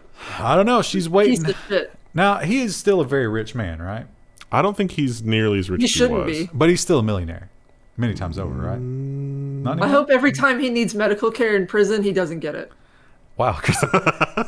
Now, okay, so here, let's say he's totally broke and he has to come out of prison and live with her, but he was used to like the high life before, and now he has to be just suburban. Yeah, She's going to be the object of his frustration. that's a sitcom right there. Yeah. That's a very terrible, like, that would never be, like, we would try to syndicate that to, like, India or somewhere. I feel like Friends, like, people watching Friends in India, like, they'll get it and understand. People watching that in India, they'd have no idea. They'd be like, why is this even... People in America probably wouldn't. But it'd be funny because he's constantly getting attacked on the street. Yeah. You know, he has to go to like the PTA meetings and people just throwing shit It's at like, him. you look an awful lot like this guy I saw in the news. Just that's not you, weird. is it? He Oh, that guy was terrible. in the finale, he's in the PTA meeting, and one of the kids is like, "Yeah, my parent died of this horrible disease because we couldn't afford the medicine," and that's like the moment when his heart grows 3 sizes, and he's like, "Wow, maybe what I did was wrong." HIV was the disease, by the way. That's the thing he raised. Was it just that? I could have sworn it was like multiple medications. I'd have to read No, it. it wasn't the only time he did that, but that was the crazy Yeah. one. I think, didn't he do something with insulin as well? That I might think not it was have been him. insulin. Was the other That one? might have been a different company. See, I was thinking it was insulin, but maybe I'm wrong. It's been a while, but They mentioned HIV in the article, so Yeah. I'm sure the chat will clear it up for us. So here at the end of the year, again, the sports, we didn't have much sports this year. the sport game, yeah. And a lot of people are looking at something else, and that includes our military. And you would think that all that tactical training would translate, but apparently it doesn't. Space Force is officially better at Call of Duty than the other branches. I guess the Army and the Marine Corps' emphasis on ground combat doesn't translate to gaming. So this is like online gaming. So they had like a big showdown with all of the military arms, and Space Force came out on top. Call of Duty. I'm curious if the win was more like there's just one guy who has insane mechanical skill who can snipe everybody or something. They did point out, Krista, that in previous years, the Coast Guard has won the sniper contest, Yeah. which is also a surprise. But I 'Cause, mean, you know, like, that's not a real world skill necessarily. Like, you have to learn how to snipe in a game. I would wonder, though, like, did they beat them in some other way, like knowing the maps or like developing a more interesting strategy, or was it just purely like we shot more of them? No, this was IRL sniping that they won, the Coast Guard Oh. won at. Oh, Yeah, so they were better at a thing that you would think that the Marines or the Army would definitely have. that one. I'm wondering about the Call of Duty specifically. Like, was it just one guy carrying, or was it? No, it was the best of each branch with an esports coach. So it was very organized. I don't think you're understanding what, but it's fine. It's fine. I want to know how they won. Was it a strategy win, or was it just pure mechanical skill win? It's probably on video somewhere. You can check it Yeah. out. Give us a I don't report. know enough about Call of Duty. Someone in the chat tell me if they know about Call of Duty and if they watch this. Tell me, was it a strategic win, or was it this one guy just wrecked everybody with a sniper rifle? I think modern Call of Duty is not straight deathmatch, right? There's game modes. So it's probably kind of like Overwatch. There's definitely more to Yeah. it than just, camping or whatever. I don't know. That's what I want to know. Honestly, I don't care enough to learn. And our final story, this came out a while back. I don't know if Yeah. we talked about it then. We assumed it was a joke. I think everybody assumed it was a joke. It's not, but I still don't think we know exactly what it is. I thought they mentioned a part list. Yeah, At but some- what operating system is it going to run? What is it going to Yeah. license things? Yeah, We yeah, really yeah. don't know anything. So once again, KFC's brilliant marketing. One thing we do know, it's a computer. Yeah. KFC launches a 4K 240 FPS. It's probably not going to do both of those at the same time, depending on the game. Console with a built-in chicken warmer. This is Cooler Master, actually partnering up with KFC. We know it's got an Intel NUC in it. So it's not going to be super powered. And there was a diagram that suggested that it was going to have an RTX graphics card as well of some kind, because like one of the Intel NUCs actually has PCIe slots. So, And not only that, but something that I feel like eventually all the console companies are going to have to do is you can actually pull a piece away and swap the video. yeah, So you can add a different video card. I wonder how much power allowance they've used for bigger and badder video cards in the future. no, not enough, probably. Probably not. I think it caught everybody by surprise that this generation's flagship cards are, 350, 400 watts plus and peak draw. And I think they're probably just riding the edge of whatever supply they've got in that thing. Now, the other thing about it is they didn't really make it any clearer, but I get the impression that the chicken warming is just ambient heat coming off the parts. And- right? I wondered about that too. And do you put the chicken in there, and do the crumblies from the chicken get down in your components? I don't think that you're And supposed lick your to. fan. I don't think this is a cooking process. You take your KFC. No, but like, you still get little crumblies when you have your KFC. Well, I don't think you're supposed to put it in there naked. I think you're supposed to put the bucket in there. Oh, but they're gonna have to explain that because someone's absolutely gonna do that. Yeah. But the other thing is, if it's not ambient heat, it's absolutely going to affect your performance. One would How could think, it yeah. not? Unless it's a dual Yeah. chamber design. Even then, it's going to leach into like what sort of Depends on how well it's made. material are you going to insulate that with? Asbestos. We're gonna have to try and acquire one, They're and not. then you have to eat KFC. I don't think you can order them yet. They weren't going to be ready for Christmas for sure. Oh, But oh wait, December 22nd. Can we order it yet? are they? Yeah, can we order one? I thought No, I this saw was that they just had a tweet. released some info, but like I didn't know that they were orderable yet. No, they're it's not orderable. Just a tweet. So you know what? Whatever happened to was it Atari? Oh yeah. Did they just cancel that? Yeah, they sort of they flamed out. I wonder how far in the production process they got. Not very far. It was all hype, and then they were like, crap, we could build something. And then they squandered what little investment they had because they were trying to be over the top.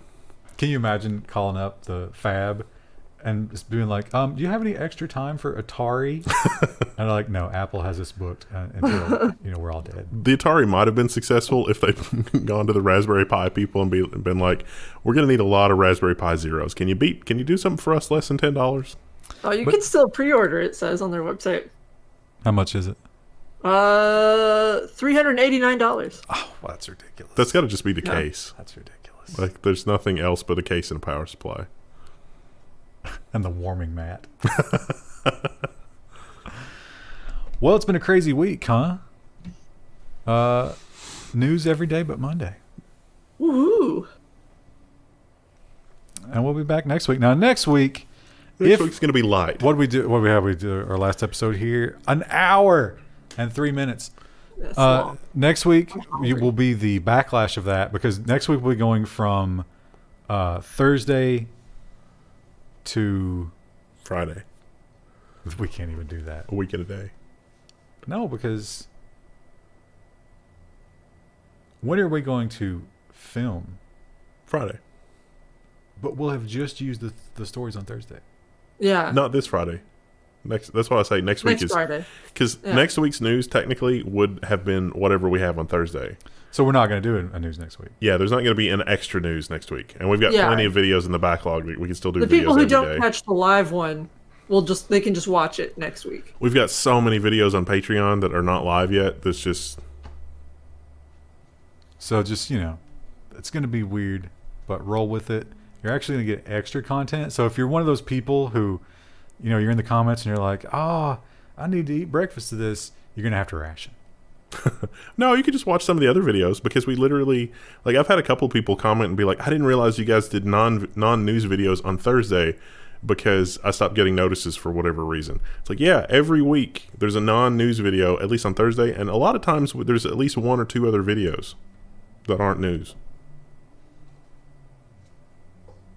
All right, well, plenty of stuff to watch. I'm ready to say goodbye to 2020. Same. Bye. I guess technically we'll do that on Thursday. Yeah. But we will see you then, chat. Or we'll have seen you then. But bye. Join us for the Happy New Year's. 2021. Are we streaming all the way through the actual New Year in the Eastern time zone? Oh, you want to do it late? Is that the plan? I don't know. We don't know.